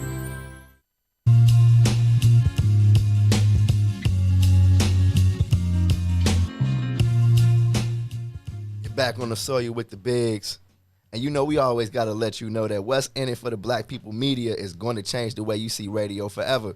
That's because on Tuesday, September 8th, Chicago Famous with Mike Love and Diz is joining the What's in It for the Black People Media family. You got to tune in every day from 3 to 6 p.m. for Chicago Famous with Chicago legends Mike Love and the Diz. They'll talk everything from music, entertainment, sports, politics, race, culture, and everything happening today. Plus, they'll take you back for a blast from the past, playing some of your favorite moments from them back in the day. That's right, you got to tune in to Chicago Famous every day, Monday to Friday, 3 to 6 p.m., right here on What's in It for the Black People Media. Gino, what's going on, family? Man, I'm looking at the comment section in the on the Facebook page. Shout out to everybody that's rocking with the Bigs on the Soil on Facebook, YouTube, and all the other platforms, man. We appreciate you guys rocking with us, and it's nothing like building with the best sports media family in all of sports media. Let them know. Shout out to you guys. But I'm looking at, I want to get to some of these comments, man. So I see one of our guys, Patah, one of our top fans. Patah, what's up, brother? I see him and Cuz going at it. So Patah says, the only reason you play any sport is being a champion. Cuz says, shout out to Tucson Warner, him and Herb Howard. I said what I said Monday, Wednesday, and Friday. Family on What's members. in It for the Black People Media, 1 to 3 p.m. But Cuz says, I disagree. You play for love, for clout, for stats, for bread, etc. I mean, everybody got their own motivation to play. But I think Cuz has a great point, especially for this new generation of guys who are making bread like nobody but Jordan was making in the mid '90s. So I definitely agree that especially with social media and so doing it for the man. grams and doing it, I definitely think there's a lot more guys who play for. I mean, they all play for the love. I'm glad he because said clout. It started for the love. Before you were getting paid, your mom would take you to all your summer tournaments, all your games, and all of that when you were playing for the love. But now once you get a taste of the bread, the fame, you definitely playing for the clout. You're definitely playing for the stats because the stats are ultimately what's going to lead you to that max bread that you ultimately playing for. So he's exactly right on that. And then a lot of these guys too, man, if you paying attention, a lot of these guys coming in that are multi-talented, like people like Victor Oladipo. A lot of these guys, may not be, all-stars or whatever the case may not be champions. They're getting ready to set themselves up for life after basketball. So, I mean, that's kind of in all sports, in our major sports, at least football and basketball, where some of these guys know they ain't going to win. Totally. But they setting themselves up for post-careers, being an analyst, and whatever. You can't blame them. You can't blame them because that day could come at any time. But one of the factors I feel like is most important is you see these athletes today, with these huge social media followers. It's not just about, hooping anymore. You know what I mean? They are a walking business. You see the guys coming in with the wild-ass fits. Super wild strictly fits. For the gram. That's a part of the game now. You feel me? I got to get my fit off walking into the stadium. If I don't do that, I may not have a good game. Especially when I'm paying the stylist $300K a year to style me up. Man, Rookies under that act, man. So I definitely feel, too, that the game is about more than just winning the ring these days. I mean, we even saw it with veteran players like Melo. And you won't ever catch me slandering Melo. I loved him on the Blazers, but he made a monumental decision in terms of what was most important to him. He was I'm taking the $30 million from the Knicks. What you mean? Generational wealth. I can pass this down to my kids. Stop it, man. Just come on. Stop the shenanigans. I'm definitely taking the bread, which is why I keep telling people Damian Lillard ain't going. Why would I leave Portland? Now, if you take the bread, it's a few players that it's tough to lose a bunch of games in favor of, going after contracts. You know what I mean? It's depending on, like Showtime said, it depends on who you are. Because C.J. McCollum just signed 3 years for $100 million. I wouldn't care if I lost every game. Exactly. Are you serious, bro? I mean, true enough, yeah, I play the game for the love. I put in a lot of work before practice, during practice, after practice, in the offseason to make my team and myself better. But, hey, man, if I can make $100 million, I'm going to have to take the L's, bro. And that's the thought of half the Cleveland Browns team right now. See, what about guys like D. Wade, who took pay cuts really his whole career and didn't really cash out until the twilight, when he had to lead the Heat to get his bag. But what's a pay cut when you already making? At least in terms of his NBA check. But remember that didn't start until D. Wade was halfway into his NBA life. He didn't kick it off with guys getting max contracts in their third and fourth years. You had to actually put in the work first. Plus the collective bargaining agreement changed, so all of that plays into that. So I think D. Wade was getting a lot of bread elsewhere in the China shoe deals and all those other things. So he could take a pay cut. We don't know what these guys do outside of basketball. Hey, look, ask Zach LaVine what it feels like to play for clout. You know what I mean, on a losing team. I go back to my crib in Seattle with a ranch on it, with a batting cage and a full court basketball court and a tennis court. I'm gonna get my workout videos off in the summertime. Period. And also too, using Dwayne Wade's example was a terrible example because his wife is a superstar. Yeah. So I mean, he could take all the pay cuts he want. Him and Tom Brady, they can take all the pay cuts they want. Right, they live in lavishly. Right. Oh yeah, they good. They straight. They like, baby, we good. He's like, we good. So check it out. Randy Spann. What's up, Randy? Randy said to Patah, he said, chips ain't nothing. Most players play for that second contract. Patah said, ask Jordan and those of them that got chips. It didn't matter. Matter of fact, ask Barkley. Hey, Barkley is what? Getting greasy. He didn't got greasy and he didn't took advantage of. Well, I guess and played it to the best of his advantage, the fact that he don't have a ring. He take those shots. He's like, I'm still one of the best players of all time. Not only that, he probably made more money off the field, off the court than he did on the court. There you go. And Patah said, well, of course you need and playing for the money, but winning the championship is the icing on the cake. Now that's a gift. That's a given. Winning the ship is definitely the icing on the cake. But if you ask me, do I want the $100 million or do I want the $30 million in the ship? It's only 12 guys winning a ring. Thank you, brother. Once a year. So I definitely understand, the favoring the contract. But then if that's the case, you can't be mad when mugs holding their rings in your face. Oh, I ain't mad. You know what I mean? It's like, hey, you don't have one of these, I though. can go buy one of those. Because somebody on the team is definitely putting it up for auction. That 10th man is like, what can I get for this ring? Thank you. I can go buy one of those. So shout out to my man Chris Williams. What up, Chris? Go buy one. Gino. Hey, man. Go buy one of those, bro. You know me. I'm a team player. I definitely want the ship. But if it came down to the bread or the money, give me the bread or the championship. Give me the bread, bro. I might be tight about not winning the ship, for a little while, and then like Shaq, like Shaq and Chuck, Shaq can rub it in my face. He got 4. Kenny can say he got 2. I feel that. But hey, I'm straight. On the real, give me the bread. Give me the bread, man. So Chris, back to that Clippers and Nuggets series. Chris Williams said Clippers in 5. Okay, I'm gonna go ahead and say 4 because I feel like the Clippers got a wake up call from Luka. Series sweep. That's what you're saying, sweep. I'm thinking it's gonna be a sweep. I'm saying Clippers in 6. You giving them 2? You giving it? I really want to Nuggets say 2 games. I really want to say 5, but I think they'll be able to squeak 2 out, and I think the Clippers. So y'all sound like y'all lost some faith in the Clippers. It's not that, man. It's just sometimes you don't know which way. Yep. You don't know which way this team's gonna sway. You know what I mean about the Nuggets, man. They one game they looking great. Next game they not getting the production they need from on offense, and they just. I'm counting on Paul George to be the Paul George he was in his first series. If he's the Paul George that we know from Indiana, then I might ride with you with the sweep. I'm liking the addition of Patrick Beverly to up the intensity on defense. Man. And I feel like when those guys are clicking, even a little bit on defense, it's gonna be it's gonna be a long night for Nuggets. You know what I mean? And them coming off just what they played, the Nuggets played a couple days ago, having to play tonight. The Clippers are coming off fresh. How many days of rest? Oh, a good 4 or 5. Does that matter, y'all think? Yeah, it matters, especially when you playing every other day in this unhealthy no traveling. In this unhealthy bubble situation. It definitely matters more mental than physical, I think.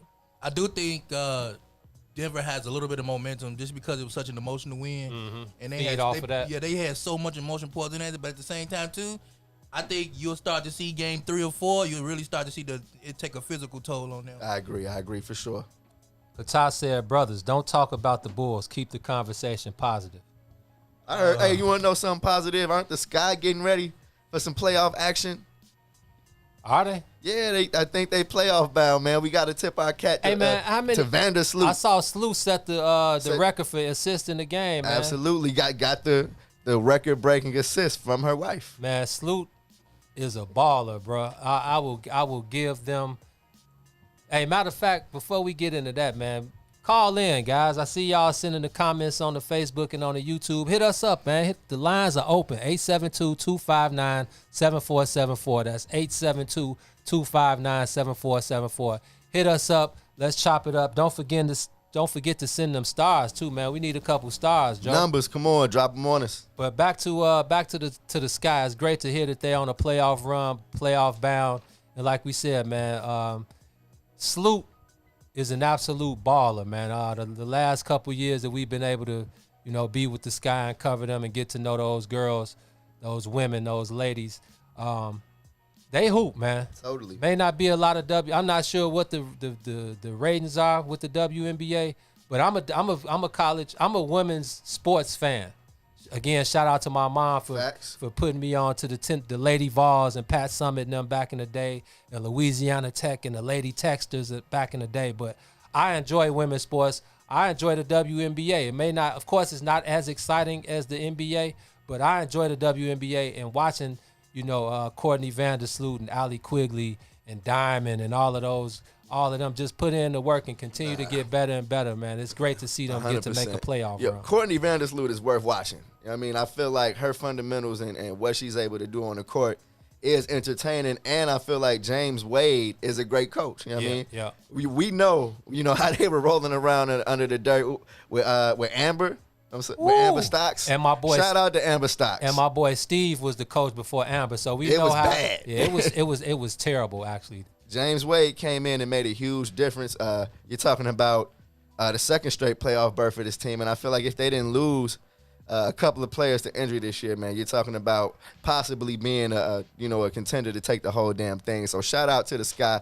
Shout out to Courtney Vandersloot, who definitely comes and play every day. I enjoy watching her do her thing for sure. She got dimes, Joe. Oh, for sure. Sonya says, shout out to Sonya. Our superb master of the boards over there. Just give all the good names. Just do it. She said, as far as D-Wade, he didn't do nothing here.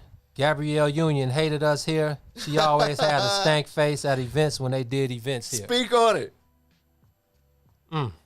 Hey, you know what? I can't argue with the first part. I didn't see too much of Gabrielle Union. I was gonna say the same thing. We didn't see too much of Gabby. He kept her from the players, all right? He ain't let us put our eyes on Gabrielle. He was smart with that one. Smart man.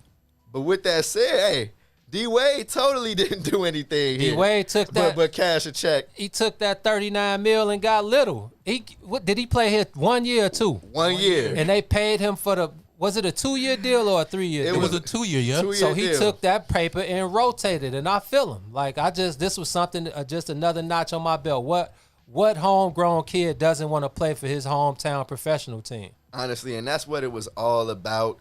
I feel like he came in and kind of showed Jimmy Butler the ropes on what it is to be an NBA, to be impactful in the NBA, whether it's on or off the court. You know what I mean? Do you remember that one time when things were going bad and we came in the locker room and we heard D-Wade tell Jimmy, just be quiet and watch this? Oh, yeah. Jimmy was doing one of those Jimmy things where you need to throw some shots at the media while we walking in, and he didn't know that it was a couple of OGs and women that walked in first, and he was kind of being disrespectful. And D-Wade panned the room, and then I heard him say, "Hey, Jimmy, man, shut the fuck up." I mean, I'm like, thank you. At least there's somebody in here that's going to tell him to close it up, because it was a bunch of times when Jimmy was in Chicago that he should have took that D-Wade advice. And I see a lot of people, with the Heat, flourishing the way they are, a lot of people, with the revisionist history saying that, Chicago shouldn't have let him go. Come on, y'all. Do we have to remind you of how bad it was when Jimmy was here? Let's not go back to that, y'all. Let's dive into a break. You're on the soil with the bigs. WIIFTBP. The biggest threat to Illinois citizens from Washington is health care costs and policies. Senior citizens have their Social Security reduced from Medicaid, and some of our senior citizens live off $3 a week for food allowance. Working families are facing bankruptcy over policy and limit and costs. Drug prices require decisions between food and Medicaid. I'm Dr. Willie Wilson. Vote for me and send me to Washington. God bless. Paid for by Willie Wilson for Senate 2020.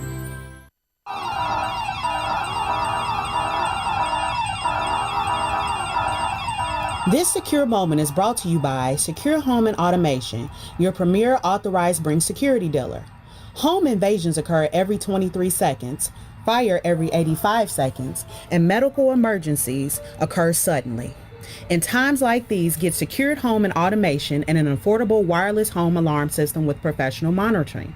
This includes fast emergencies response, free security analysis, free equipment, and free installation. A limited time offer, be proactive. Call today, don't delay. 708-251-5069. That's 708-251-5069. Call now, 708-251-5069, or visit our website, securehomeandautomation.com. Secure Home and Automation, where your life safety is our priority. It brings authorized dealers, certain restrictions apply. What's up, good people? You're listening to I Said What I Said with Toussaint Warner and Herb Howard. You'll never breed a warrior. Warriors, come out to play. Shh. You hear that? And that's what's happening at every angle. They're creating paradigms where we can only raise feminine men. Yes. Whether they're homosexual or not, they feminine as shit. Sure, because all masculinity is toxic. All masculinity is Right. toxic in a war-torn society where the dominant society is saying to your ass, we don't never want no warriors. Right. You bastards. Any book you've ever read, you can read the Bible, goddammit. When Yeah. they go and they destroy some shit, they kill all the boy babies. Yeah, for sure. I don't even want you growing up to think you gonna do some shit to me. Animals do the same thing.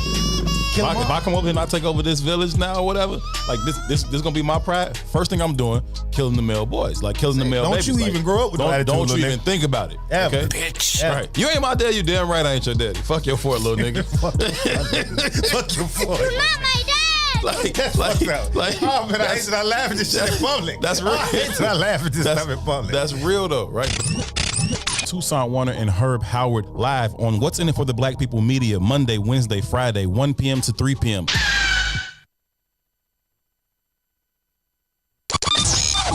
And now, back to the big. That ball hit deep. Eugene McIntosh and Terrence Tomlin.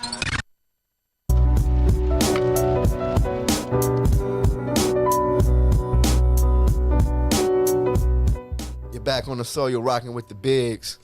I'm your man T, coming to you live from the West End for the Black People Media. We need y'all to go ahead and blow our line up, y'all. 872-259-7474. Go ahead and join the conversation. We're talking NBA playoffs. We're looking at some Cubs talk there in the middle of a game right now. You know Gino covers the Cubs for the bigs. How's it looking on the north side right now, man?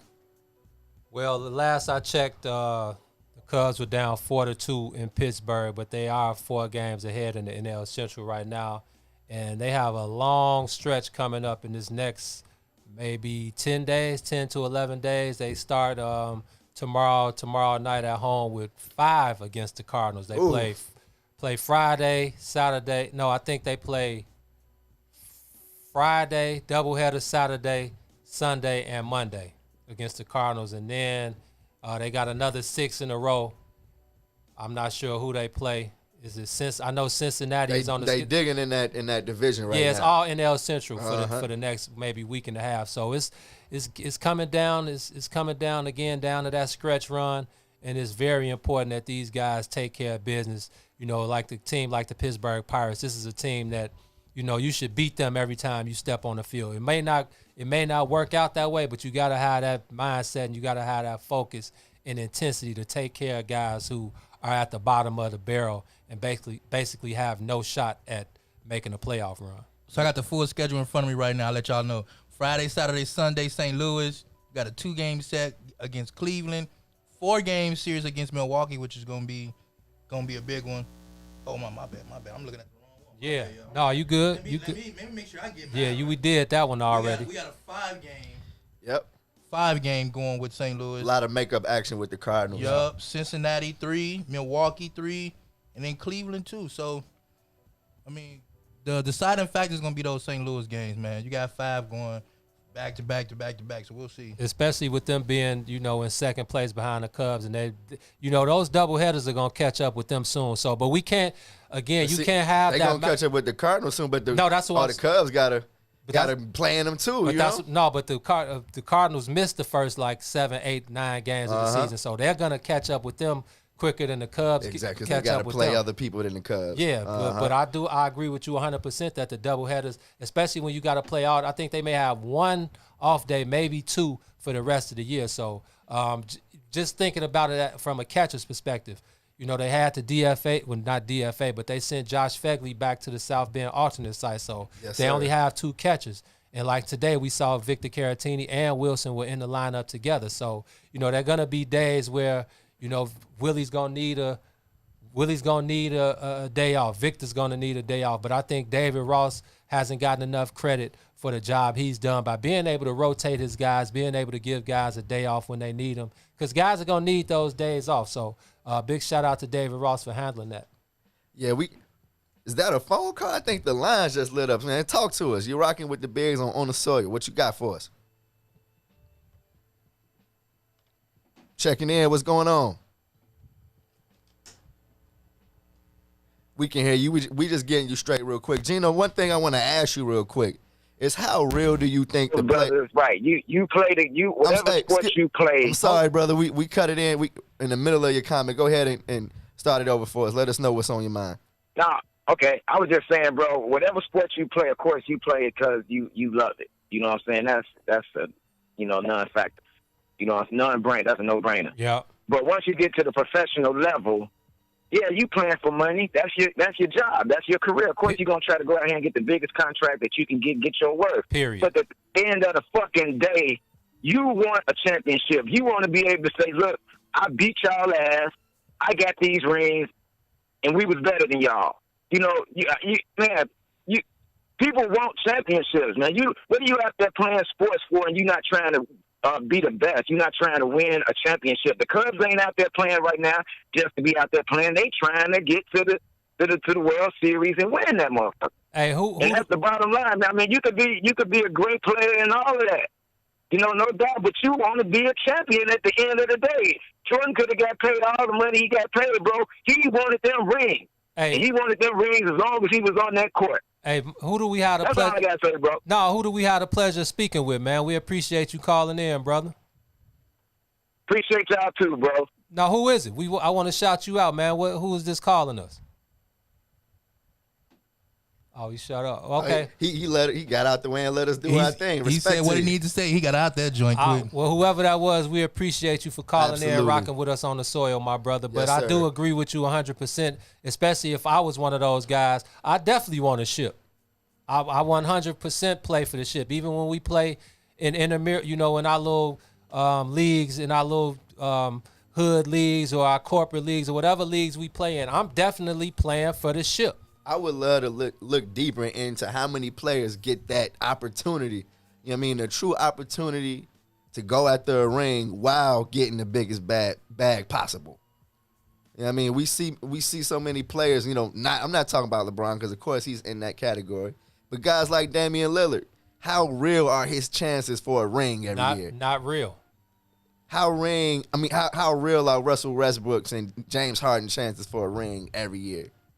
Well, we saw what OKC and Houston did in that trade. They basically gave up 5 draft picks and the whole works to try to win now because these guys are in their prime.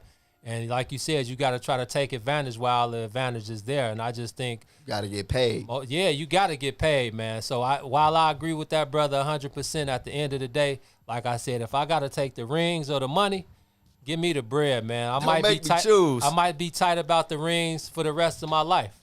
Must be the money. We need. Man, you heard Dion. Come on. Must be the money, okay? Man, okay, so would it feel the same way if using the NFL? Because I feel like it's different as opposed to the NBA to the NFL. You know what I'm saying? Like, for me, if I'm in the NBA, okay, yeah, I have my chances might not be as big, but at the same time, if I'm in the NFL, I know my career is not going to be, if I'm not the best of players, I know I may got 4-5 years to do what I got to do. Yep. So I'm going to try to make as much. First of all, if I'm on a rookie contract, I'm going to try to play them first. Because now you got guys who not even playing their full rookie contract. They want to get paid. They get 2-3 years of good play. And that fourth year, they sitting out because they want an extension. Yep. Because they know and understand that, hey, you got me on this last deal. You got me on a rookie deal. I can come back. You can put me on the franchise tag, and I'm stuck there for another 2-3 years. So a lot of these guys who are good, not even making it. And then I'm over the hill after that. And you know what I mean? The average contract, the only average lifespan of an NFL player is what, 3 to 4 years? No, that's why players have to get their money. You know what I mean? Championships, man, if you're fortunate enough to be on the team, one of the players, that can win a ring, that's cool. Ain't nobody going to say that that's not what it's all about. But in this day and age in sports, the way these contracts are coming in, I feel like the lifeline or lifespan of an athlete in professional sports feels like it's getting shorter and shorter. It's going to put more of an emphasis on them getting their money. Hey, shout out to everybody that sent us those stars out there today. We appreciate you. Mom Dukes always in the building showing love to the bigs. 200 stars. Always. Our boy Chris Williams, C-Dub. What's up, man? 200 yes, stars. One of our original family members. Yes, Much love. Patah. Always. We appreciate you, brother. 100 stars, man. Continue to send those stars. Continue to rock with the bigs on the soil. Continue to support the brothers, man. We got out here. Yes, sir. Hey, before that call, we were talking about the Cubs, and I wanted to make sure I asked you, Gino, how real do you think the Cubs' chances for a World Series are right now, man? Because when I look down at the roster, I still see the main guys, Rizzo, Chris Bryant, Javi, having a real tough season, it's looking like. But I definitely think the Cubs have a legitimate shot, especially with everything that's gone on this season. A lot of mishaps, a lot of missed games from some teams, a lot of guys getting injured. I still think the Cubs have a legit shot at making a run for the title. It's going to come down to those superstar guys, like you said, hot guys who haven't had the best seasons up to date, coming to beat the players that they have been in the past. Javi and Chris Bryant, Jay Hay and Ian Happ have basically been the offensive leaders for the Cubs so far. But I do think, big folks, Anthony Rizzo, El Mago, Javi Baez, the natural Chris Bryant, Will, Wilson Contreras, I definitely think those guys have what it takes. You know, again, it sounds like a broken record when we talk about the Cubs, but having that championship mentality, that championship background, you know, those championship characteristics, those guys can definitely make another run. Because, again, like I said the other day, this is their last run together, all of those guys together. So they know what it is. They know how special it would be to bring another championship to Chicago, man. I just totally get the feel that they're one of those professional teams where it's like, let's just get in the offs. I mean, let us get to the postseason and anything where we're comfortable. Well, we're comfortable. Exactly. And let us beat you in 7 games. Yeah. I still am very confident in, you know, their ability to win a series, man, especially with their backs against the wall. I think they deserve the reputation of a team that, you know, is going to continue to fight until the last out.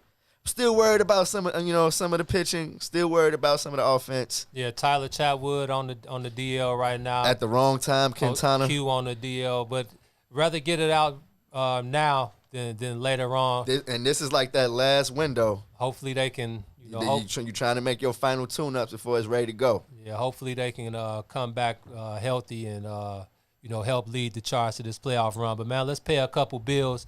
We'll be back in a minute. You rocking with the bigs on the soil. What's in it for the Black People Media? The biggest threat to Illinois citizens from Washington is health care costs and policies. Senior citizens have their Social Security reduced from Medicaid, and some of our senior citizens live off $3 a week for food allowance. Working families are facing bankruptcy over policy and limit and costs. Drug prices require decisions between food and Medicaid. I'm Dr. Willie Wilson. Vote for me and send me to Washington. God bless. Paid for by Willie Wilson for Senate 2020.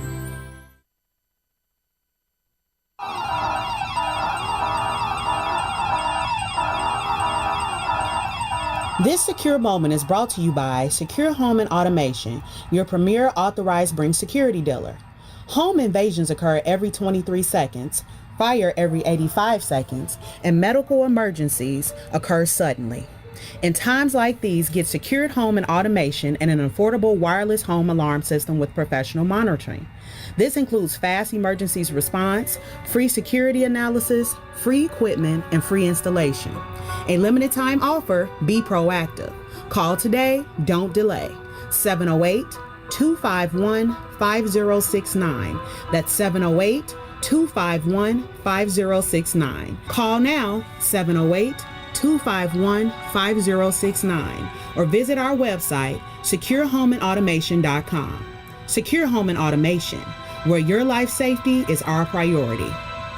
It brings authorized dealers. Certain restrictions apply.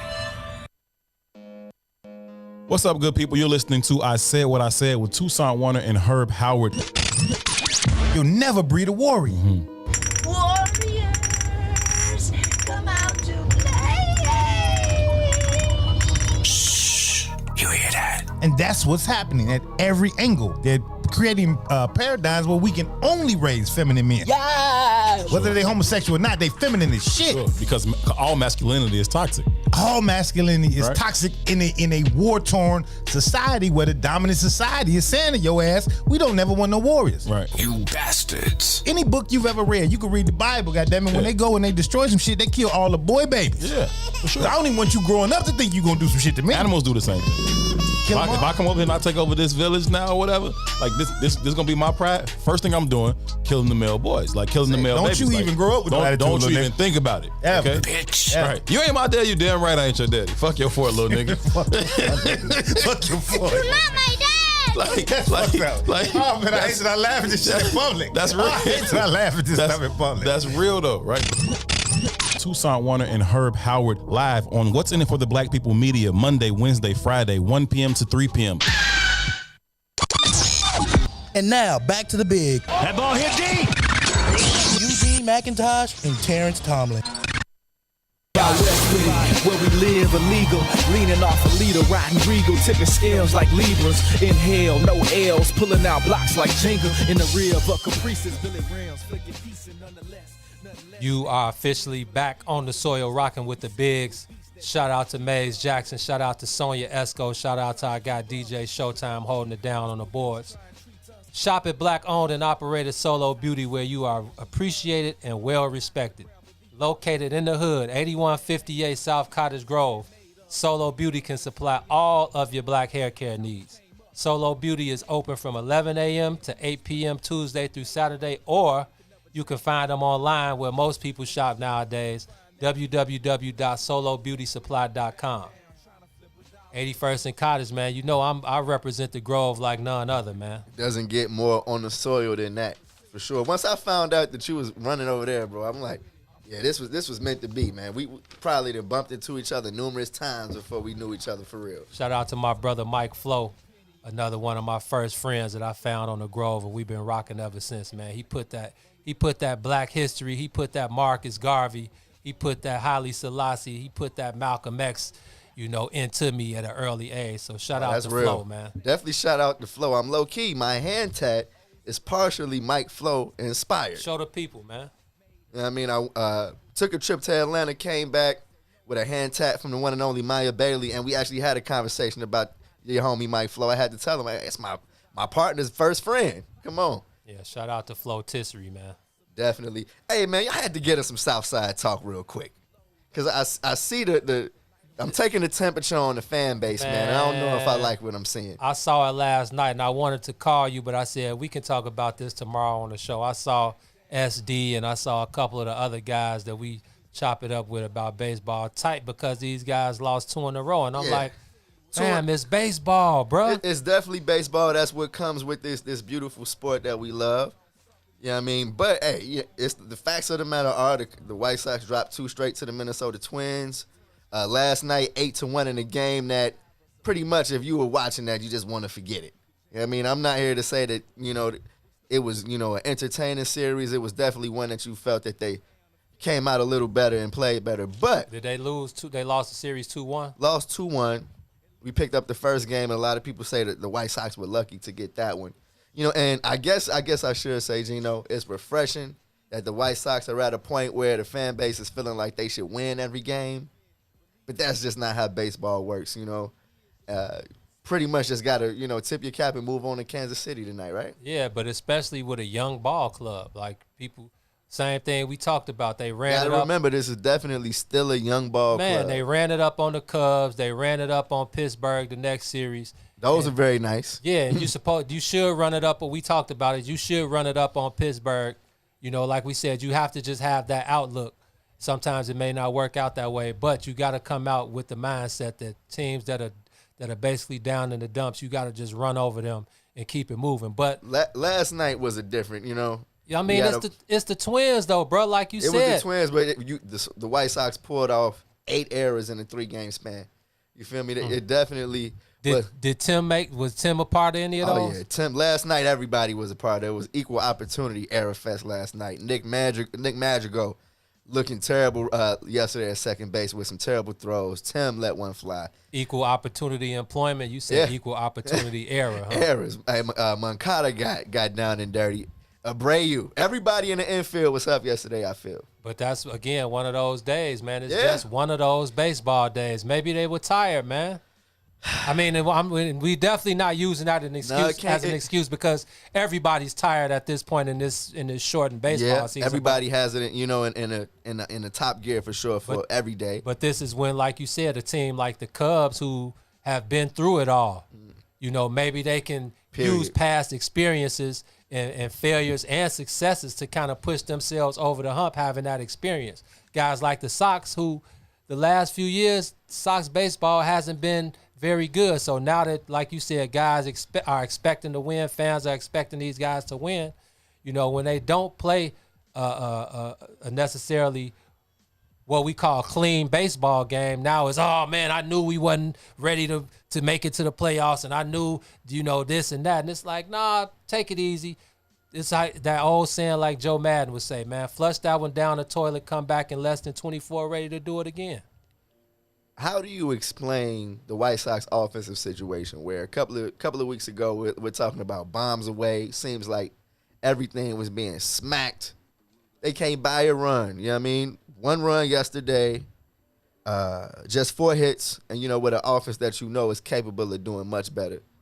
How do you solve the mystery of them, being so hot, and looking crazy when the ball is flying out the park, but when that home run ball is not there, we don't see a lot of manufacturing the runs. We talked about that. That was the main thing I said when they were hitting all those home runs against the Cubs. When you're hitting the ball out of the park like that, that lets you know that there are also going to be a lot of holes in that offense because you're not going to hit bombs. You're not going to be bombs away the whole season. So it's going to be a time where you're going to have to win a game 2-1, or you're going to have to See, the thing is, it's always good to score runs early in the ball game, but the key is scoring late. Period. And they call them insurance runs. Stacking on some but runs you got to be able to manufacture runs late when it's they so count. hard to overcome those. Yeah, man. So I think, having these young guys, most of these young guys being, outside of Abreu being the leaders of the team, they haven't seen a lot. They haven't seen enough to be able to dig down as deep as they need to. There it is. And I feel like that was the biggest difference in this Twins series. You saw a Twins offense that, like you said, has been there. I feel like they were a lot smarter and had a better approach at the plate. And I feel like our Southsiders, man, they were up there like, okay, let me go get this home run. Let me see if I can, get it all back in one swing. Yeah. And that's just not going to get it in a series against a team that's as smart as the Twins. And that wants to make a deeper run into the playoffs. Exactly. So I feel like the Sox definitely wish they can hit the replay button on that series, but that's just not, what baseball is about. And like you said, tonight they got Dylan Cease on the mound going against the Kansas City Royals to start off a 4-game set. And they can get right back on track, man. I think everybody is expecting these guys to come out and have a bad taste in their mouths and take it out on the Kansas City Royals because it's nothing like having the Kansas City Royals come to town when you need a tune-up. Man, say that again. That's just like we said in NL Some Central. KC barbecue, I feel like, is on the menu for the South Side. Yeah, man. Cook them people immediately. Don't play around with them. Come out the gate on business. Let the Kansas City Royals know where they stand in the AL Central and completely just put the pressure on those guys out of the gate and, beat them like we said. That's a team that you should come out and have the mindset of beating them every game. So I think this is a big series for the Sox to be able to keep pace and not let the Cleveland Indians get too far away in that AL Central because those guys, they have a history and they know what time it is and they know, like we keep saying, coming down this stretch run. Yeah, everybody said that the Indians waved the white flag at the trade deadline. They got rid of one of their starting pitchers and I think one of their bullpen arms. But that's still a team that you can't take lightly at all. Was it Clevenger? Clevenger is definitely out of the He went to Pittsburgh, didn't he? He's out of the division. I don't know where he went. I'm just happy he's no longer in the AL Central. Yeah, he went to the Pirates. Yeah, man. So the White Sox definitely, I feel like, have their work cut out. You see that the road is right there for the taking for them to win the AL Central, but you definitely like their playoff chances. Man, right now I think it's about Rick Renteria up in his game. I want to see, things a little bit tighter as far as lineups. I feel like the leash needs to get a little bit shorter with guys like Ronaldo Lopez, who we saw pitch last night. It hasn't really worked out, and now is not really the time for more chances. But that's the whole thing that we talked about even last year. I think the main issue was Ricky. People were don't believe that hype, y'all. They were 50-50 about Ricky. A lot of people didn't think that Ricky was built for this to take this young team to where they needed to go. I feel like Ricky gets a bad rap because Joe Madden came and took his guys to the World Series. Okay. And I'm not saying Ricky is a great manager or anything like that, but I feel like he does everything you want a manager to do. He has his team, with a great sense of togetherness right now. The chemistry amongst these guys is very special, and it's essential that you have that if you want to compete. And you said the key word is being able, because for years I'm a Cubs fan, but I'm not. This neither here nor there. It's Chicago or nothing. Yeah, Chicago or nothing. Hey, it's unity over here. His job was to come in and cultivate the young talent, to be able to bring in some veterans to kind of keep this team where it needs to be, but also to kind of show this year that he could actually do something with what they have. Right. So for your average fan, for most people, there's no expectation to go win a World Series. The whole idea is to create a different culture in that clubhouse, and that's a winning culture. That's no longer looking at themselves as being the baby brother to the Cubs, and they're doing a great job of that this year. So I wouldn't be surprised if they're out the first round of the playoffs. I wouldn't be surprised if they make it all the way. It's just what they doing right now for what he's doing with that team and where they're at, they're exactly where they need to be. Absolutely. You got to tip your cap to the way guys like Tim Anderson, Lucas Giolito, Yohan Moncada have been able to grow, while Ricky is there. So I feel like that's the telltale sign for a manager. How have your players developed? And right now, I feel like when you look at the young guys that the White Sox were, pretty much handing the team to, they're doing a great job. Yeah, we, for every Tim Anderson, there's a Ronaldo Lopez. You know what I mean? But it's definitely more good than bad. While Ricky's been there, he deserves some credit. We'll get back to his bullpen management. I don't know what he's done to the baseball guys for him to pick the wrong arm out of the pen every game. But I feel like, everything else, I feel like Ricky deserves a nod. Man, tell your White Sox fans to calm down, bro. I be trying to tell him, man.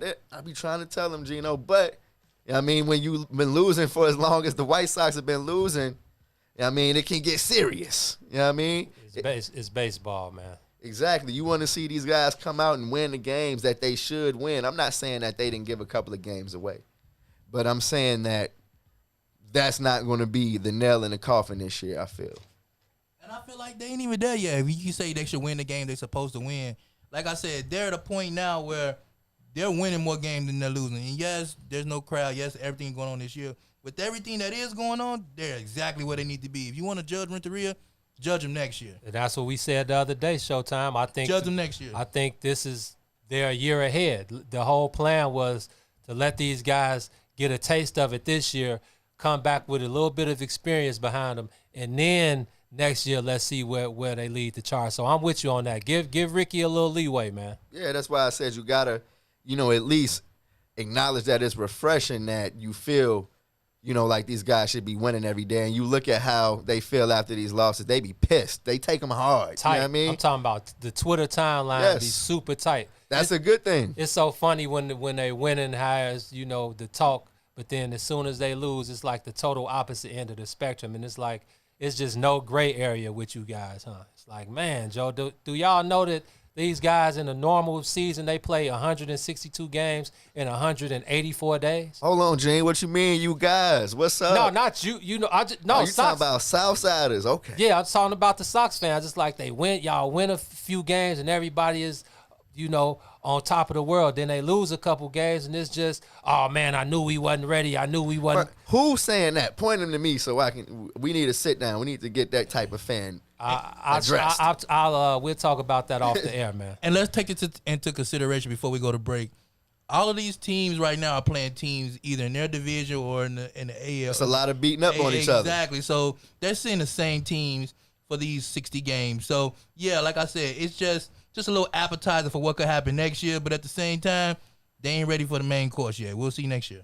Hey, man, let's pay these last set of bills before we get up out of here for the day. Hey, Showtime, I'm going to hold you to that, though. We'll see how far the White Sox can get this year. If a duck can pull a truck. You are rocking with the bigs. What's in it for the Black People Media on the soil? We'll be back. See you.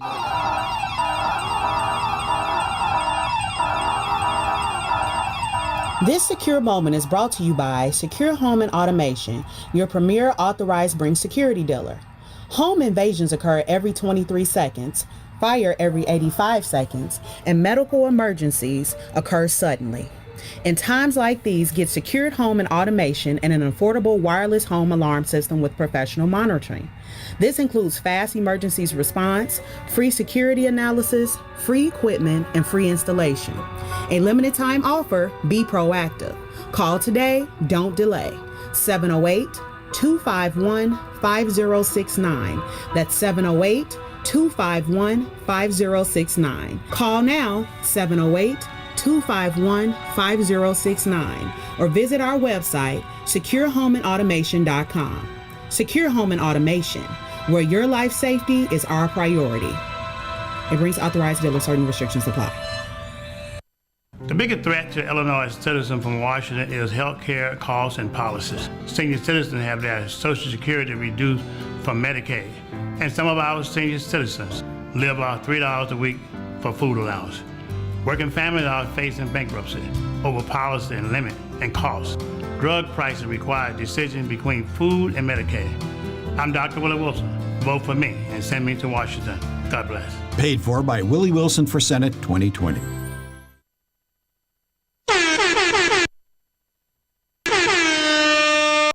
On something that just hit my phone. We out west with it. Yes, sir. Hustle for every penny in the trenches, but we turn struggle into we out west with it, where we live illegal, leaning off a leader, riding regal, tipping scales like Libras. Inhale, no L's, pulling out blocks like Jenga. In the rear of a Caprices, Billy Rams, flicking decent nonetheless. Nothing less than tens for the speakers. You'll hear us before you see us with beats that beat the streets up. You're back on the soil, kicking it with the bigs.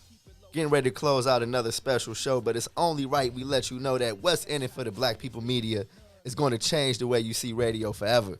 That's because on Tuesday, September 8th, Chicago Famous with Mike Love and Diz is joining the What's in it for the Black People Media family and bringing you Chicago Famous every day from 3 to 6.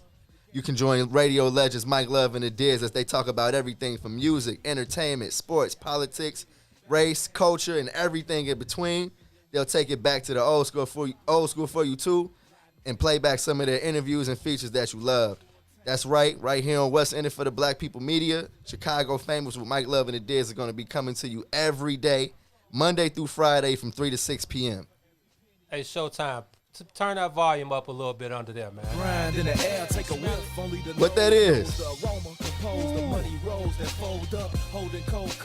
Searching for those that got the purple O's for the $4, so we can go nuts, man. Shout out to Mick Luter, man, for the backdrop, lacing the brothers, man. I got a lot of history with my boy ML, man. We was definitely one of the first in Chicago to do a lot of the things that are going on right now, but that's a whole nother show we can get into. That's We Out West with it by my boy Mick Luter. Any of the music most of the music that you hear in our backdrop or coming back from commercial, it's our own personal homies of ours. We just trying to provide the platform because, again, we all we got. So that's Mick Luter right there, man. Absolutely. Hey, you know I got all the love in the world for the homie Mick Luter, the way he didn't embrace me with open arms.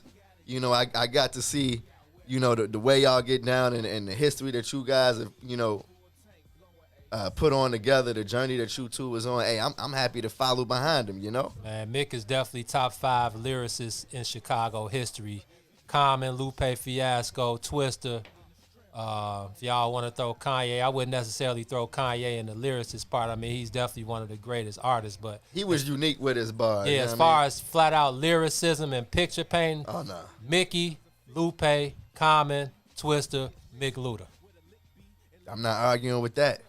So yeah, man, I just had to get those bars off. But let's run that. Let's run the recap, man. What all did we talked about a lot today, man? I'm still thinking about the Steve Nash situation, man. They hired Steve Nash because he was white. They hired him just because he was white. They hired him 60% because he was white and 40% because he was Steve Nash. Yeah, and 40% because of his relationships. They're looking to probably have him implement, you know, innovative new ways to get KD and Kyrie off to the start that they need next year. But again, I'm not hating on Steve Nash, like you said. I think Steve Nash is going to be a pretty good coach. All I know is that he has to be a good coach. You know what I mean? When you come in, I feel like in this social climate, you know, the way Jacques Vaughn was coaching those guys and had them coming ready, I'm not necessarily sure they needed a coaching change. I'm not going to argue with Steve Nash taking the reins over there. But I'm looking at this list of black coaches like, yeah, they had they pick. They could have picked it, you know. I don't know what you looking at that list of black coaches for. Look, do I need to run it down real quick? Do we got some time? No, man. Look, man, before we get up out of here, I just want to shout out to everybody else who sent us these stars today. Shout out to Tiger Lily. I see Tiger, when I was first starting watching, I said what I said. Tiger is one of their top fans. So Tiger is definitely one of our top fans, a new family member. Sent us 1,000 stars, so much appreciated, Tiger. Lavette Jackson sent us 50 stars. We appreciate you, family. And Cousin 2, the co-host of I Said What I Said, sent us 100 stars. So much appreciated. We appreciate all the love and support for the Big. So continue to send us that love, and we'll make sure that we make you guys proud on the other end. Definitely, man. Always good to see the homie 2 showing some love. I Said What I Said. Shout out to him and Herb. Somebody asked me yesterday, man, why Tucson curse so much? I said, that's 2. If you know 2, then he ain't fronting. Oh, come on. That's 2. That's 2 for you. I expect nothing less. This is the perfect platform for them. If you don't know, man, there's a lot going on over here. What's in it for the Black People Media? The Mays Jackson Show, obviously, 6 to 9 a.m. Shout out to the captain. Every day. 2 and Herb, I said what I said. 1 to 3 Monday, Wednesdays, and Fridays. The Book of Dawn. Is she every day? Or is she Monday, Wednesday, and Friday? The Book of Dawn every day. Every day. 9 to 11. Mike Love and the Diz, Chicago Famous, coming to you every day starting September 8th. September 8th, I'm ready. 3 to 6, man. So a lot of things going on over here. What's in it for the Black People Media? And we just happy to have this platform to be able to build and show love to the people out there who've shown us nothing but love since we've started our journey, T. Absolutely. No, it's always special to come in and sit in and talk directly to the people. I'm still paying attention to those Bucks, though. I feel like you blessed us with some gems on how they need to go ahead and get their act together if they want to walk away with a series win against the Heat. They got to stop being soft, man. They gotta bring their lunch pail to work tomorrow and get the job done. Going down 3-0 is definitely a death wish, and there's no way to come back from being down 3-0. It's definitely open court. There's no home court advantage, but I think the Bucks definitely have to make some type of adjustment. They got to find another way to get Giannis the ball where he can be more effective, and I think him and Chris Middleton definitely have to have big games together in order for them to pull it out. Man, CP3 is going to be watching the games from the couch. Is it the last time we've seen CP3 in an NBA jersey? No, CP3 is coming back. He got a couple more years. I think Melo got a couple more years, looking like the Melo he did after this Portland series. His body looked good. His mind looked sharp. And he looked like he was a walking bucket. Absolutely. Who we got tonight, gentlemen? Who we got tonight? We got 2 games. We got a game 3, Boston, Toronto. Then we got game 1, Denver, Clippers. Who we got? I like the way the Celtics looked. I think shout out to Jason Tatum. Man, shout out to the USA team when Jason Tatum, Marcus Smart, Jaylen Brown had to hold down the fort. Yeah, man. So I think that paid dividends for them coming, and Kemba Walker. That paid dividends for them coming back to this season and being able to make a deep run. They're talented, bro. And Marcus Smart is very underrated. Marcus Smart had the flamethrower out there in the last game. Shout out to Kemba Walker, who silently has handled biz over there for Boston and made them forget about whatever that Kyrie Irving era was. And what's the other series you said? We got game 1, Clippers versus Denver. Oh, that's tonight. Y'all know I'm going 4 in a row. Yeah, Clippers take the lead 1-0 tonight. Big game from Kawhi Leonard. All right, then we got a couple honorable mentions for you guys in sports we haven't get ready to cover. We got the Bucks, not the Bucks as in the NBA team, but the Bucks. The people started to call them the Golden State Bucks. Brady's boys. Yeah, they just signed Leonard Fournette. That's such a cheat, man. But what do you expect from a guy like Tom Brady, who I think is part of the NFL mafia, who makes the decisions that we don't know about behind the scenes? So I think that was a complete Tom Brady call. Oh, come on. Leonard Fournette ain't no fool. He ran behind guys like Blake Bortles and Nick Foles. It's easy to say, hey, I'm going to play with the greatest white hope. I'm going to hook up with the GOAT, Tom Brady. Man, that's a whole nother. Maybe that's going to lead our next charge. Football talk is right around the corner. I don't know how y'all feeling about the Bears. We're going to have to check y'all temperature. Nick Foles or money making Mitch. Is it a third option? Me? I'll go with you, bro. With that said, I got a helmet in the crib. I got you. Me and Showtime at the third battling for that backup position. Absolutely. Man. I'm going with y'all over those 2 for sure. Go get some pads at Walmart. Let's go. Yo, with that said, you just got down on the soil with the Bigs, another episode. Thank y'all for tuning in. I'm your man, T. I appreciate y'all rocking with us for sure. I'm the man that needs no introduction, but I just want to say that this time next week, man, we'll be leading. Once we get up out of here, the guys in charge, Mike Love and the Diz, man. Just Chicago show me where famous. the line is to line up for the birthday line. Okay, I'm gonna go ahead and just jump in the line early, like I'm in line for some mics. I'm gonna go ahead and pop my folding chair out and sit right outside the studio because I'm trying to let them know that I'm on the birthday line. Hey man, peace and blessings to everybody out there. We appreciate you guys. Much love. We love to build with you guys. So until next time, Showtime, take us out of here, man.